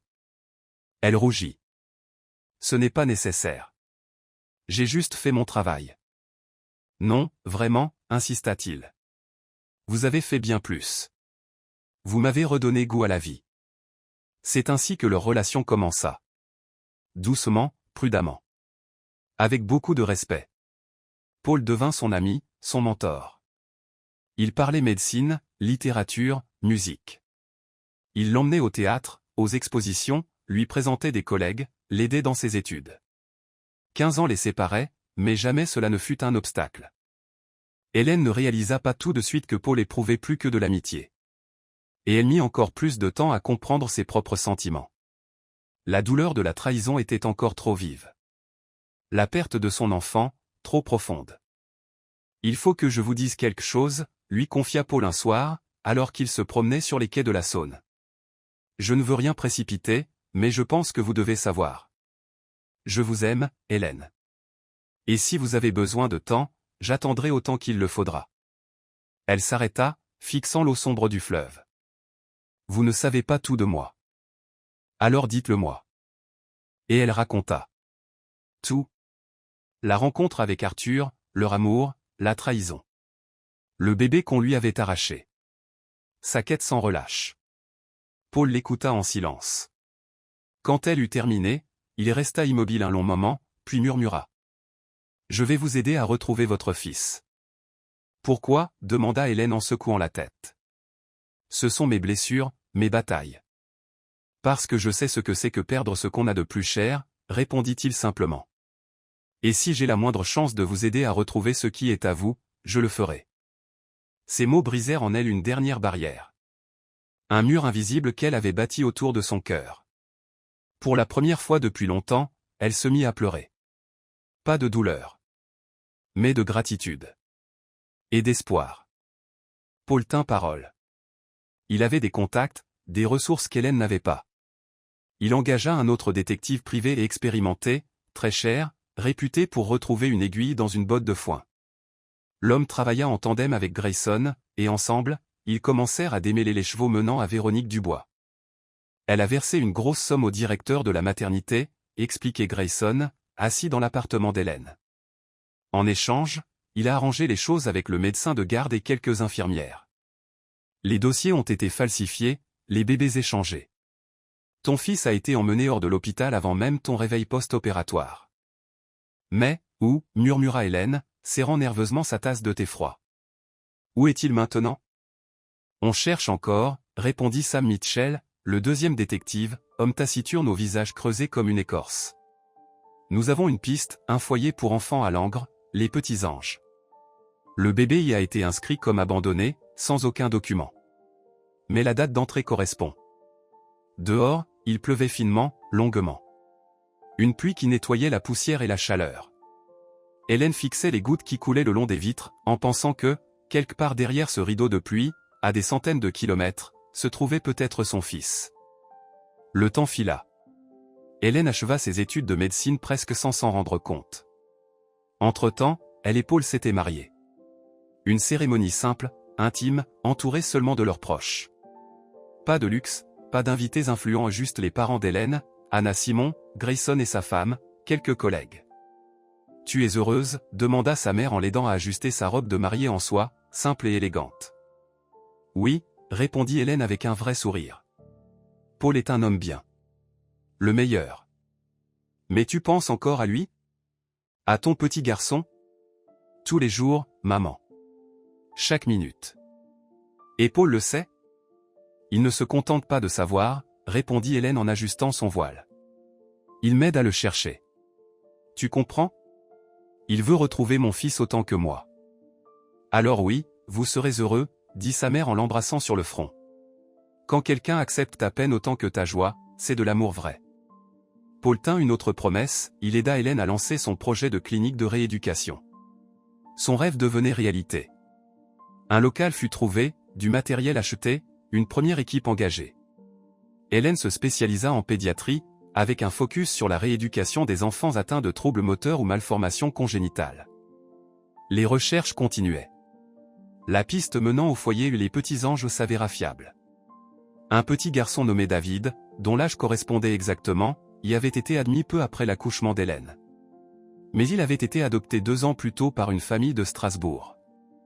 Nous avons trouvé leur adresse, annonça Grayson, visiblement ému. Mais il y a un problème. Ils ont rendu l'enfant au foyer il y a 3 mois. Ils disaient ne pas s'en sortir. Trop fragile, trop compliqué. Il est où maintenant? Demanda Hélène en agrippant la manche de Grayson avec une force telle que ses jointures blanchirent. Dans un foyer départemental, numéro 3, près de Dijon. On a tout vérifié 3 fois, Hélène. Ce garçon, il pourrait être ton fils. Le lendemain, Hélène et Paul prirent le train pour Dijon. Tout le trajet, elle garda les yeux fixés sur les champs qui défilaient. Et cette question, obsédante, et si c'était une erreur? Si ce n'était pas lui? Est-ce que je supporterais la déception? Et si c'est vraiment lui, me reconnaîtra-t-il? Me rejettera-t-il? Le foyer sentait la cantine institutionnelle. Murs ternes, rideaux défraîchis, quelques jouets oubliés dans un coin. Tout respirait le manque de moyens et d'attention. David, dit la directrice en hochant la tête. Enfant calme. Très replié. Ça n'a pas marché avec ses parents adoptifs. Il voulait un enfant joyeux, en bonne santé. Lui, il est compliqué. Fragile. Souvent malade. Est-ce qu'on peut lui parler? Demanda Paul, serrant la main d'Hélène. Bien sûr. Il est à la bibliothèque. C'est l'endroit le plus tranquille ici. La bibliothèque était une petite pièce avec quelques étagères de livres abîmés. Près de la fenêtre, penché sur un gros volume, un garçonnet maigre aux cheveux sombres lisait en silence. David, appela la directrice, tu as de la visite. Le garçon leva la tête, et Hélène se figea. Ses yeux d'un bleu profond, comme des bleuets dans un champ. Les yeux d'Arthur. Mais ce regard méfiant, grave, trop sérieux pour un enfant de 6 ans, c'était le sien. Bonjour, dit-elle en s'accroupissant pour être à sa hauteur. Je m'appelle Hélène. Et voici Paul. Mathieu ne répondit pas. Il les observait comme un animal blessé, prêt à fuir. Qu'est-ce que tu lis ? Demanda Paul en s'asseyant doucement à côté de lui. Une encyclopédie, murmura l'enfant. Sur les dinosaures. Tu les aimes bien, sourit Hélène, la gorge nouée. Oui. Ils sont forts. Et comme ils sont déjà morts, ils ne peuvent pas faire de mal. Ces mots, à la fois enfantins et douloureusement lucides, transpercèrent Hélène. Elle regarda Paul, qui lui rendit un simple hochement de tête. Ils passèrent la journée avec Mathieu. Ils parlèrent de livres, de dinosaures, de ce qu'il aimait ou non dans ce foyer. Peu à peu, il s'ouvrait, parlait un peu plus. Mais il gardait ses distances, refusant encore la proximité. Il a des soucis de santé, confia la directrice quand Mathieu partit déjeuner. Poumons fragiles, infections à répétition. Et des blessures psychologiques, bien sûr. Les parents adoptifs n'ont pas été patients. Ils le trouvaient bizarre, trop nerveux. Mais c'est juste un enfant très intelligent, très sensible. Des enfants comme lui ont du mal à être acceptés. Tout le monde veut un enfant facile et en bonne santé. Nous aimerions faire un test ADN, dit Paul. Il y a une possibilité que Mathieu soit le fils biologique de ma femme, enlevé à la naissance. La directrice changea d'expression. Comment, c'est possible ? C'est une longue histoire, soupira Hélène. Mais si c'est vrai, nous voulons le ramener chez lui. Le test ADN fut sans appel, Mathieu était bien son fils. Son sang, sa chair. L'enfant qu'on lui avait volé 6 ans auparavant, en le déclarant mort. S'ensuivirent des mois de procédure judiciaire. Formalités, enquête, audience. Pendant tout ce temps, il continuait à voir Mathieu, à tisser un lien avec lui. Mais le petit garçon restait sur la défensive. Trop de promesses brisées. Trop d'adultes qu'il avait abandonnés. Pourtant, il y avait quelque chose en Hélène qu'il reconnaissait. Une mémoire enfouie dans le sang. « Pourquoi tu viens toujours ?» demanda-t-il un jour, alors qu'il marchait dans la cour du foyer. Les autres venaient 2 fois, puis disparaissaient. « Parce que je suis ta maman, Mathieu, » répondit simplement Hélène. « Ta vraie maman. Et je te cherche depuis le jour où tu es né. » Elle lui raconta son histoire. Allégée, sans détails trop durs, mais vrai. Comment on lui avait arraché son bébé. Comment elle ne l'avait jamais oublié. Comment elle l'avait cherché, encore et encore. Et lui, demanda Mathieu en désignant Paul, assis sur un banc à quelques mètres. C'est mon papa. Non, mon cœur. Ton papa de naissance ne savait même pas que tu existais. Mais Paul t'aime comme un père. Il m'a aidé à te retrouver. Et si tu veux, il deviendra ton vrai papa. Pour toujours. Mathieu resta longtemps silencieux, les yeux baissés, grattant le sol du bout du pied. Vous allez vraiment me prendre ? Vous ne me rendrez pas si je tombe malade ? Si je pleure la nuit ? Hélène s'agenouilla devant lui, posa les mains sur ses épaules. Jamais. Tu entends ? Quoi qu'il arrive, on ne t'abandonnera jamais. Je te le promets. Le jour où la décision du tribunal entra en vigueur, ils vinrent chercher Mathieu. Il attendait sur le perron du foyer avec un petit sac à dos contenant toutes ses affaires. Mince, pâle, avec une mèche de cheveux tombant sur le front comme Arthur, à son âge. Alors, dit la directrice, essuyant une larme discrète, bon voyage, Mathieu. N'oublie pas de nous écrire. Le garçon hocha la tête, très sérieux. Je vous enverrai une carte pour Noël. Et une lettre aussi. Hélène lui prit la main, cette petite paume fraîche et timide, et ils marchèrent ensemble jusqu'à la voiture où Paul les attendait. Mathieu grimpa à l'arrière, boucla sa ceinture. Tout le trajet jusqu'à la gare, il resta silencieux, les yeux rivés au paysage qui défilait derrière la vitre. 5 ans passèrent une vie entière, tissée de patience et d'un espoir têtu. La clinique, Renaissance, s'était établie dans une paisible banlieue de Lyon. 2 bâtiments en briques claires, entourés d'un jeune jardin, une aire de jeu colorée avec des balançoires adaptés, des rampes à la place des escaliers, pour que chacun puisse entrer sans obstacle. Le vent d'automne emportait les feuilles dorées sur les allées, et Hélène, debout à la fenêtre de son bureau, observait les enfants accompagnés de leur thérapeute faire leur promenade quotidienne. Parmi eux Mathieu. Plus si maigre, moins fragile. Un visage sérieux, une mèche rebelle. Il poussait le fauteuil roulant d'une petite fille, lui racontait quelque chose, et elle riait, la tête renversée. Docteur Dupont, vous avez une consultation dans 15 minutes, rappela Svetlana, une jeune infirmière fraîchement diplômée. Merci, Sveta, répondit Hélène en s'éloignant de la vitre. Les dossiers sont prêts. Son bureau n'était pas un endroit froid et clinique. C'était un espace vivant, plein d'objets ayant une histoire. Des dessins d'enfants couvraient les murs, Tati Hélène Docteur, la clinique magique, ma nouvelle jambe. Une vieille lampe à abat-jour fleurie, héritée de sa grand-mère. Des photos, Mathieu à la pêche, un portrait de famille elle, Paul, et leur fils, pour leur premier Noël ensemble. Et des manuels médicaux, entassés avec des revues scientifiques, des dossiers patients, son ordinateur où elle écrivait de nouveaux protocoles de rééducation. 5 ans plus tôt, avec Paul, ils avaient réalisé l'impossible.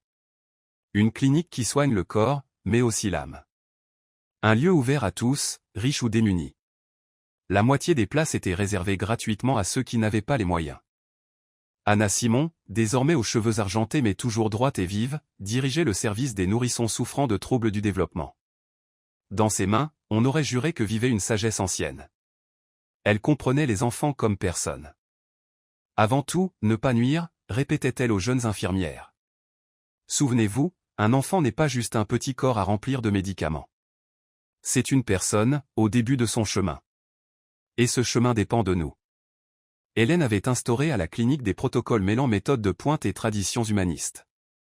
Rigueur, précision, attention. Et bienveillance. Pas seulement les mains, le cœur aussi, disait-elle lors des réunions. Sans compassion, il n'y a pas de guérison. Cette phrase figurait sur la plaque commémorative à l'entrée de la clinique, gravée sous le nom de Françoise Dupont, sa mère, disparue juste avant la fin des travaux du premier bâtiment. Son cœur avait lâché. Mais elle était là, partout. Hélène avait appris à vivre avec ses pertes.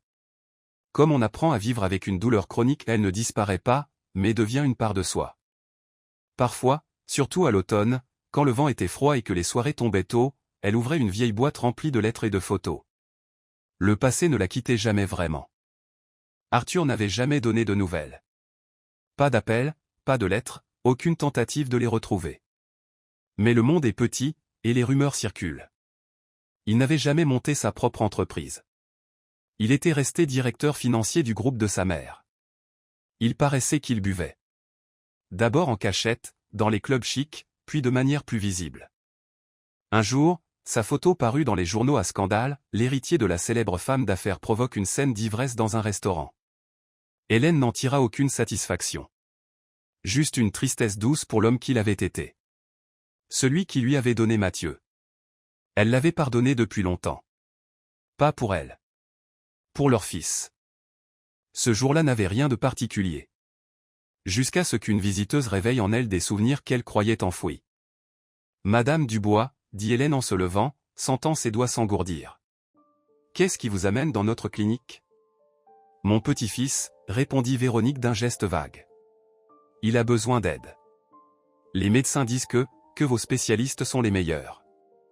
Hélène resta silencieuse, luttant contre le flot d'émotions qui la submergeait.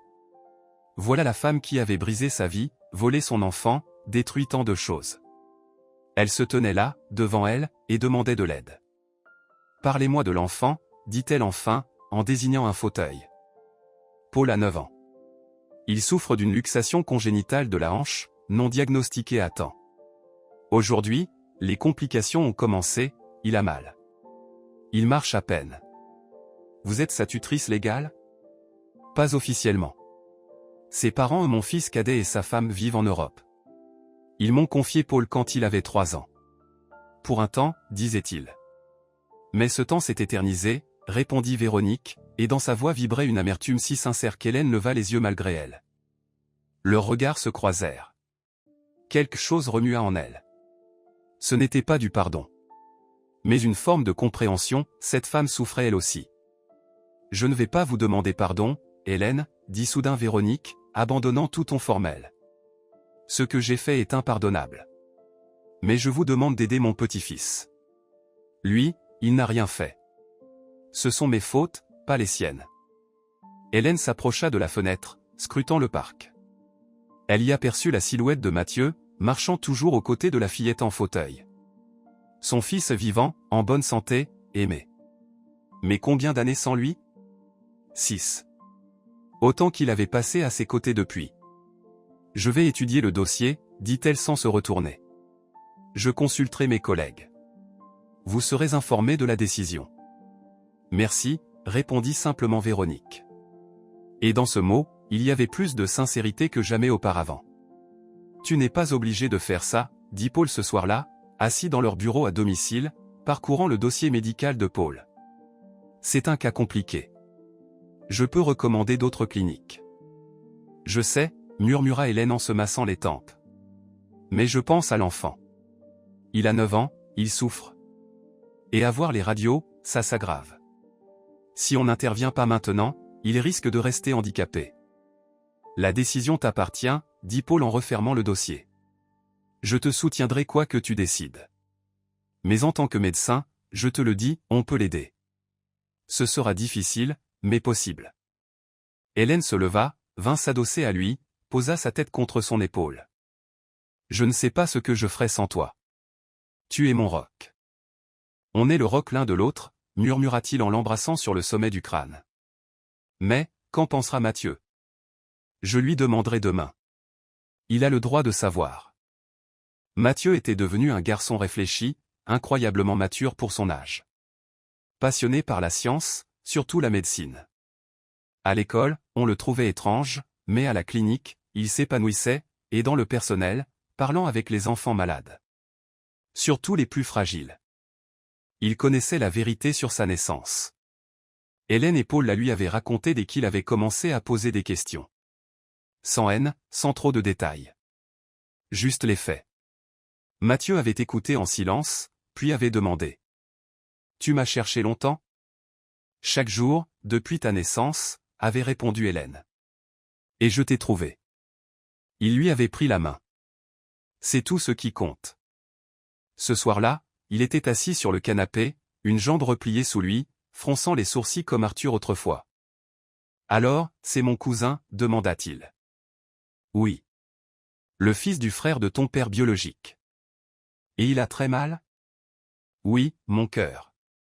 Il a besoin d'une opération difficile. Mathieu resta pensif, jouant avec le cordon de son sweat, un geste qu'il faisait quand il était nerveux. Maman, tu m'as toujours dit qu'on ne devait pas punir les enfants pour les erreurs des adultes, dit-il enfin. S'il est mon frère, et qu'il souffre, alors, on doit l'aider, non? Hélène serra son fils dans ses bras, la gorge nouée. Il était devenu si attentif aux autres, si sensible. Toutes ses peurs que son enfance volait le laisse briser, incapable de faire confiance s'évanouissaient devant cette sagesse simple, mais profonde. Tu as raison, mon cœur. On va l'aider. 3 jours plus tard, Véronique revint avec son petit-fils. Paul était un garçon pâle, aux grands yeux noisettes et au menton volontaire. Il marchait prudemment, évitant de trop solliciter sa hanche douloureuse, mais ne se plaignait pas. « Bonjour, docteur », dit-il en tendant la main à Hélène avec un sérieux étonnant pour son âge. « Mamie dit que vous pouvez me réparer pour que je cours à nouveau. »« On va essayer », répondit Hélène en souriant. « Mais d'abord, on doit faire des examens. Viens, découvre notre clinique. Une infirmière va t'accompagner et te montrer ta chambre. » Quand Paul quitta la pièce, Véronique sortit son carnet de chèques de son sac à main. « Je suis prête à payer le double. Je sais que c'est un cas difficile, et que vous prenez un risque pour votre réputation. Nous facturons le prix du traitement, répliqua Hélène sans détour. Ni plus, ni moins. Ici, tous les patients sont égaux. Véronique rangea le carnet, pour une fois déstabilisée. Merci d'avoir accepté de le prendre. Je ne le fais pas pour vous. Je sais. Et c'est comme ça que ça doit être. L'opération eut lieu une semaine plus tard, après tous les examens nécessaires. 8 heures au bloc. Une reconstruction complexe de l'articulation, des tiges spéciales posées avec précision. Hélène assista toute la chirurgie, sans quitter la table un instant. Véronique attendait dans le couloir, droite, figée, le visage fermé. Quand Paul sortit et annonça que tout s'était bien passé, elle ne pleura pas. Elle hocha simplement la tête. Mais dans ses yeux, Hélène vit quelque chose de différent, non plus le masque de la femme de pouvoir, mais celui d'une grand-mère, vulnérable, suspendue à l'existence d'un seul être aimé. La rééducation commença. Paul s'avéra être un patient tenace et courageux. il supportait la douleur sans se plaindre, accomplissait chaque exercice avec une détermination farouche. Véronique venait chaque jour, malgré les kilomètres, malgré ses responsabilités. Elle restait près de lui lisait des histoires, jouait avec lui. Hélène les observait parfois à travers la vitre de la chambre. La redoutable femme d'affaires se métamorphosait en grand-mère tendre, douce. Puis, un jour, quelque chose d'inattendu arriva. Mathieu, intrigué par l'histoire de Paul, commença à lui rendre visite. D'abord de loin, puis il lui apporta des livres qu'il pensait pouvoir lui plaire. « T'es qui » demanda Paul à leur première rencontre. « Mathieu. Je suis le fils de la docteure Dupont. Pourquoi tu viens ?» Mathieu hésita, cherchant ses mots. « Parce que t'es tout seul ici. Et je sais ce que c'est. Et puis, on est un peu de la même famille. » De loin. « C'est vrai » s'étonna Paul. « Comment ça ?» ? C'est une longue histoire. Je te raconterai un jour. Tu veux que je te montre une appli où on voit les os en 3D ? C'est cool, tu peux observer ta hanche de l'intérieur. C'est ainsi que leur amitié naquit. Mathieu venait après l'école, aidait Paul à faire ses exercices, lui apprenait les échecs, parlait de ses lectures, de ses films préférés. Un lien étrange se tissa entre eux, fait de reconnaissances muettes, de similitudes invisibles. Pour Véronique, ce fut un choc. Elle voyait son petit-fils d'habitude s'y renfermer s'ouvrir, rire, redevenir un enfant. Et cela, grâce à Mathieu. Ce garçon qu'elle avait autrefois arraché à sa mère. Un mois après l'opération, Paul eut soudain une rechute. Fièvre, douleur à la hanche. Les examens révélèrent le début d'une infection. Hélène resta jour et nuit à son chevet, surveillant chaque perfusion, chaque dose d'antibiotiques. Véronique ne quittait pas le fauteuil près de la fenêtre, les yeux rivés sur l'enfant. « Il va s'en sortir » demanda-t-elle à voix basse, lorsqu'il s'endormit enfin. « Oui » répondit fermement Hélène. « On ne laissera pas les choses s'aggraver. » Véronique s'affaissa dans le fauteuil, soudain petite et fragile. « Toute ma vie, j'ai voulu contrôler mes fils. J'ai poussé l'aîné vers l'alcool, et le cadet a coupé les ponts. Il est parti vivre à l'étranger, pour être loin de moi. Aujourd'hui, j'ai peur de perdre la seule chose qui me reste, mon petit-fils. » Pour la première fois, Hélène ne vit plus une ennemie en face d'elle, mais une femme brisée par la vie, terrorisée à l'idée de finir seule. « Paul va s'en sortir » dit-elle d'un ton plus doux. « On fera tout pour ça. » Elles restèrent là toute la nuit, côte à côte. Deux femmes liées par une histoire douloureuse, séparées par un passé dévasté, mais réunies par un enfant qui n'avait rien demandé à personne. Au matin, la fièvre était tombée, la douleur s'atténuait. Paul esquissa un sourire en voyant sa grand-mère et Hélène assises près de son lit. « Bonjour. Je me sens mieux. »« Tu as été très courageux » répondit Hélène en vérifiant la perfusion. « Un vrai battant. »« Comme Mathieu, non » demanda le garçon. « Il m'a dit qu'il avait été malade aussi quand il était petit. Et qu'il s'en était sorti. » Hélène se figea. « Oui, comme Mathieu. » Quand elle sortit de la chambre, Véronique la rejoignit dans le couloir. « Hélène, attendez. » Elles s'arrêtèrent devant une grande fenêtre donnant sur le parc. Le vent d'automne jouait avec les feuilles mortes, et le soleil perçait à travers les nuages, faisant briller les bouleaux d'or. « Je sais que vous ne me pardonnerez jamais » murmura Véronique. « Et je ne vous le demande pas. Mais je voudrais que vous sachiez que je regrette. Pas tout, je ne vais pas jouer l'hypocrite. Mais ce que j'ai fait à Mathieu, lui avoir volé sa mère toutes ces années, ça, je le regrette plus que tout. » Elle se tut, le temps de rassembler ses pensées. « Je pensais bien faire pour Arthur. Je voulais l'épargner, éviter qu'il retourne vers vous. Je ne pensais pas à l'enfant. Et ça, c'est impardonnable. » Hélène observait cette femme autrefois si puissante, désormais écrasée par ses propres erreurs, et elle sentit quelque chose changer en elle. Pas le pardon, trop de souffrance s'était accumulée, mais peut-être une forme d'acceptation. La vie n'était ni noire ni blanche. Même les monstres peuvent avoir mal.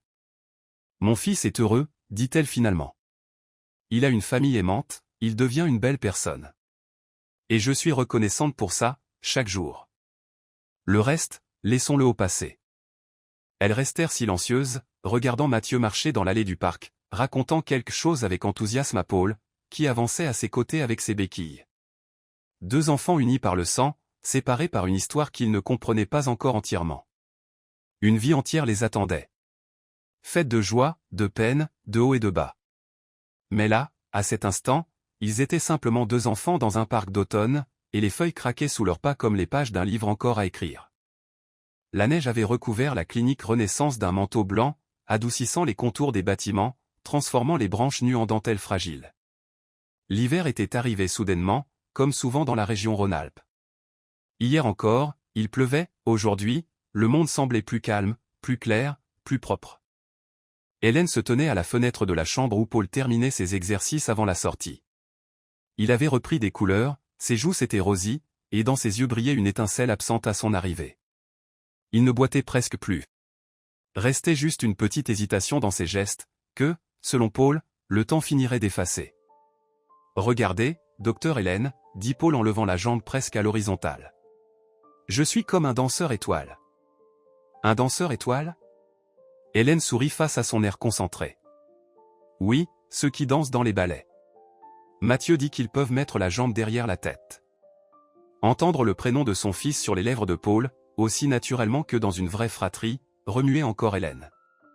Deux branches d'une même famille, arrachées l'une à l'autre par la cruauté et la trahison, mais reconnectées par l'amitié de deux garçons. Comme si la vie elle-même recousait les déchirures du passé. On frappa doucement à la porte. Véronique entra, portant des sacs avec les affaires de Paul. « Tout est prêt pour la sortie ?» demanda-t-elle. Dans sa voix, d'ordinaire si assurée, perçait une hésitation. « Paul, mon cœur, tu as bien pris tous tes jouets ?» Pendant les mois passés à la clinique, Véronique avait changé. Pas extérieurement, elle restait droite, impeccablement habillée, refusant que ses cheveux blancs perturbent sa coiffure parfaite. Mais quelque chose s'était fissuré à l'intérieur. Derrière l'armure de son arrogance apparut une humanité, une fragilité, une capacité à ressentir. Quand Paul sortit dire au revoir aux infirmières, Véronique s'approcha d'Hélène. « Je souhaite faire un don à la clinique, » dit-elle sans détour. Pas pour payer les soins de Paul, mais pour aider d'autres enfants. Ceux qui n'en ont pas les moyens. Hélène regarda cette femme qui avait autrefois ruiné sa vie. Dans les yeux de Véronique, plus de calcul, seulement de la fatigue. Et peut-être un semblant de repentir. « J'accepterai votre don à une condition, » répondit Hélène après une pause. « Cet argent servira à créer une aile spéciale pour les enfants défavorisés, qui ont besoin du même traitement que Paul. Nous l'appellerons. » Elle hésita, cherchant le mot « l'aile de l'espoir ». « D'accord », dit simplement Véronique, tendant la main pour sceller l'accord, un geste qu'Hélène n'aurait jamais imaginé recevoir d'elle. Leurs mains se touchèrent brièvement. La main froide, sèche d'une femme âgée et celle chaude d'Hélène. Ce n'était pas la paix, ni le pardon. Mais une trêve. Pour les enfants, qu'elles voulaient toutes deux protéger. « Docteur Dupont » dit Svetlana, l'infirmière de garde, entrant précipitamment dans le bureau d'Hélène. « Il y a un visiteur pour vous. » La sécurité ne veut pas le laisser entrer, mais il insiste. Il dit vouloir voir son neveu, Paul Dubois. « Qui est-ce » Hélène leva les yeux de ses dossiers. Il s'est présenté comme Arthur Dubois, mais... Svetlana hésita. Il est ivre, mal habillé. La sécurité refuse de le laisser passer, c'est contre le règlement. Quelque chose se déchira en elle. Arthur ? Ici ? Pour la première fois depuis toutes ces années. Elle croyait être prête. Que la douleur s'était transformée depuis longtemps en indifférence paisible. Mais son cœur battait plus vite, ses paumes devenaient moites, comme une étudiante avant un examen difficile. « Je vais le voir », dit-elle en se levant. « Faites-le attendre dans le parc, au kiosque.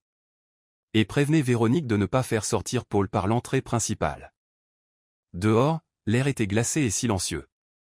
La neige crissait sous les pas, et chaque souffle se transformait en buée.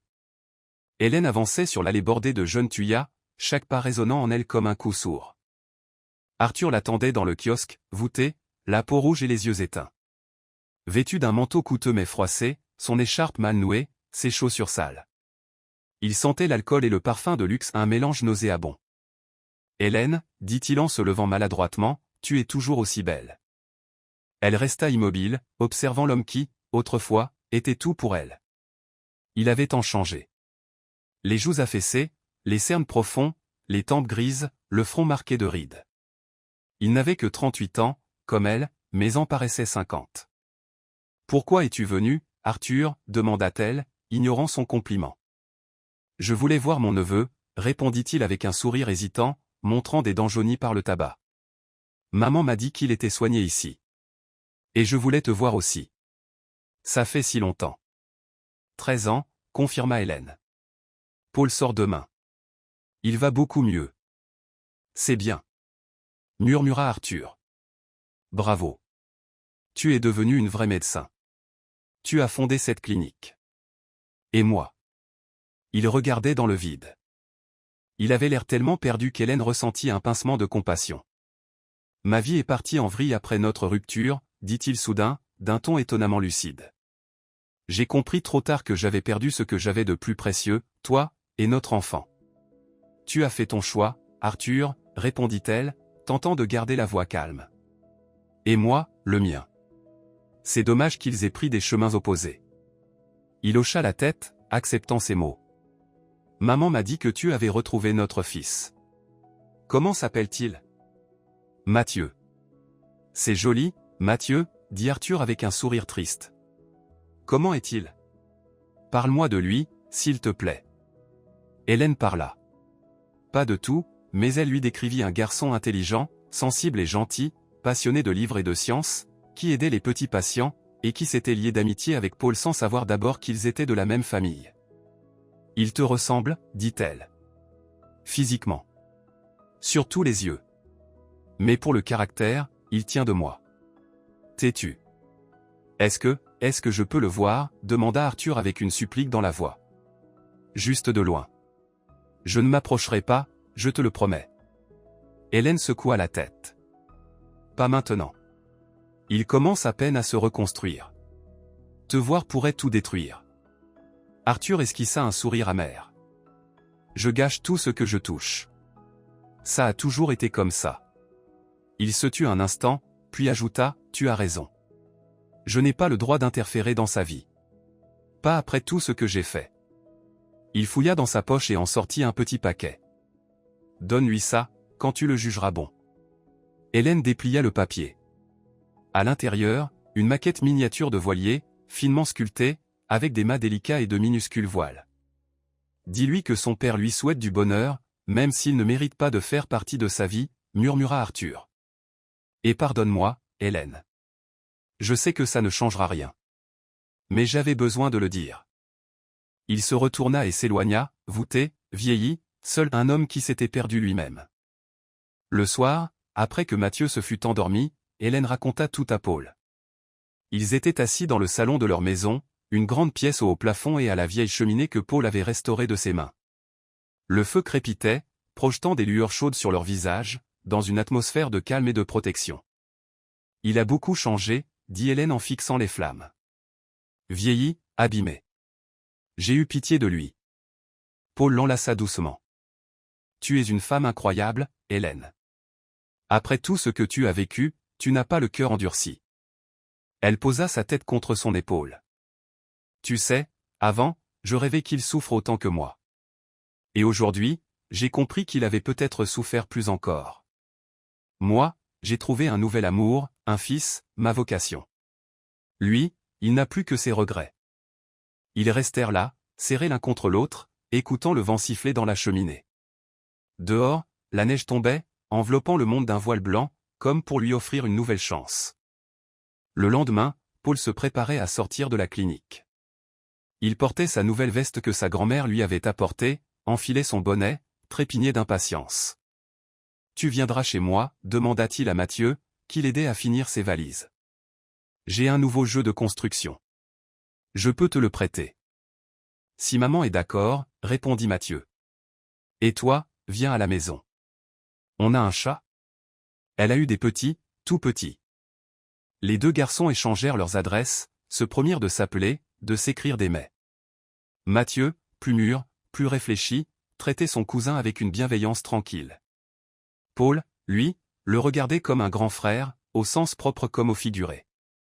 Hélène les observait, un sentiment de paix étrange au fond du cœur. Les chemins de la vie sont imprévisibles.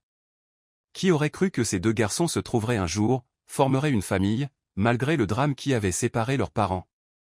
Véronique vint la voir pendant que Paul s'installait dans la voiture. « Merci pour tout », dit-elle en serrant fermement la main d'Hélène. « Et je me suis trompée sur vous. Vous êtes vrai, bien plus que bien des gens que je côtoyais. » Un aveu arraché à une femme fière par la force de la vie, plus précieux que n'importe quelle excuse. La journée d'été était claire et chaude. La clinique Renaissance débordait de fleurs, ornée de guirlandes, de ballons colorés et d'affiches festives. Disant un cap important pour un établissement médical, surtout un centre aussi unique. Sur la pelouse devant le bâtiment principal, anciens et nouveaux patients, leurs familles, médecins, infirmiers, donateurs étaient réunis. Les enfants couraient entre les chaises alignées pour la cérémonie, les adultes discutaient avec entrain, l'air vibrait de rire et de musique. Hélène se tenait sur une petite scène, balayant du regard cette mer de visages certains familiers, d'autres inconnus, tous émus. Son discours fut bref, mais chaque mot venait du cœur. Notre clinique s'appelle Renaissance, non seulement parce qu'ici, les enfants réapprennent à marcher, à parler, à sourire, mais aussi parce que chacun de nous, adultes, traverse un chemin de renaissance. De la douleur au pardon, de l'amertume à la compréhension, de la perte à une nouvelle raison de vivre. Elle remercia tous ceux qui avaient aidé à bâtir et faire grandir le centre, des plus grands donateurs aux aides-soignants, avec une mention spéciale pour Anna Simon, son mentor du temps du collège médical, aujourd'hui directrice du département de recherche. Parmi les invités, elle aperçut Véronique, toujours droite, mais désormais entièrement grisonnante. À ses côtés, Paul, devenu un adolescent en pleine forme, passionné de robotique, plusieurs fois lauréat d'olympiades scientifiques.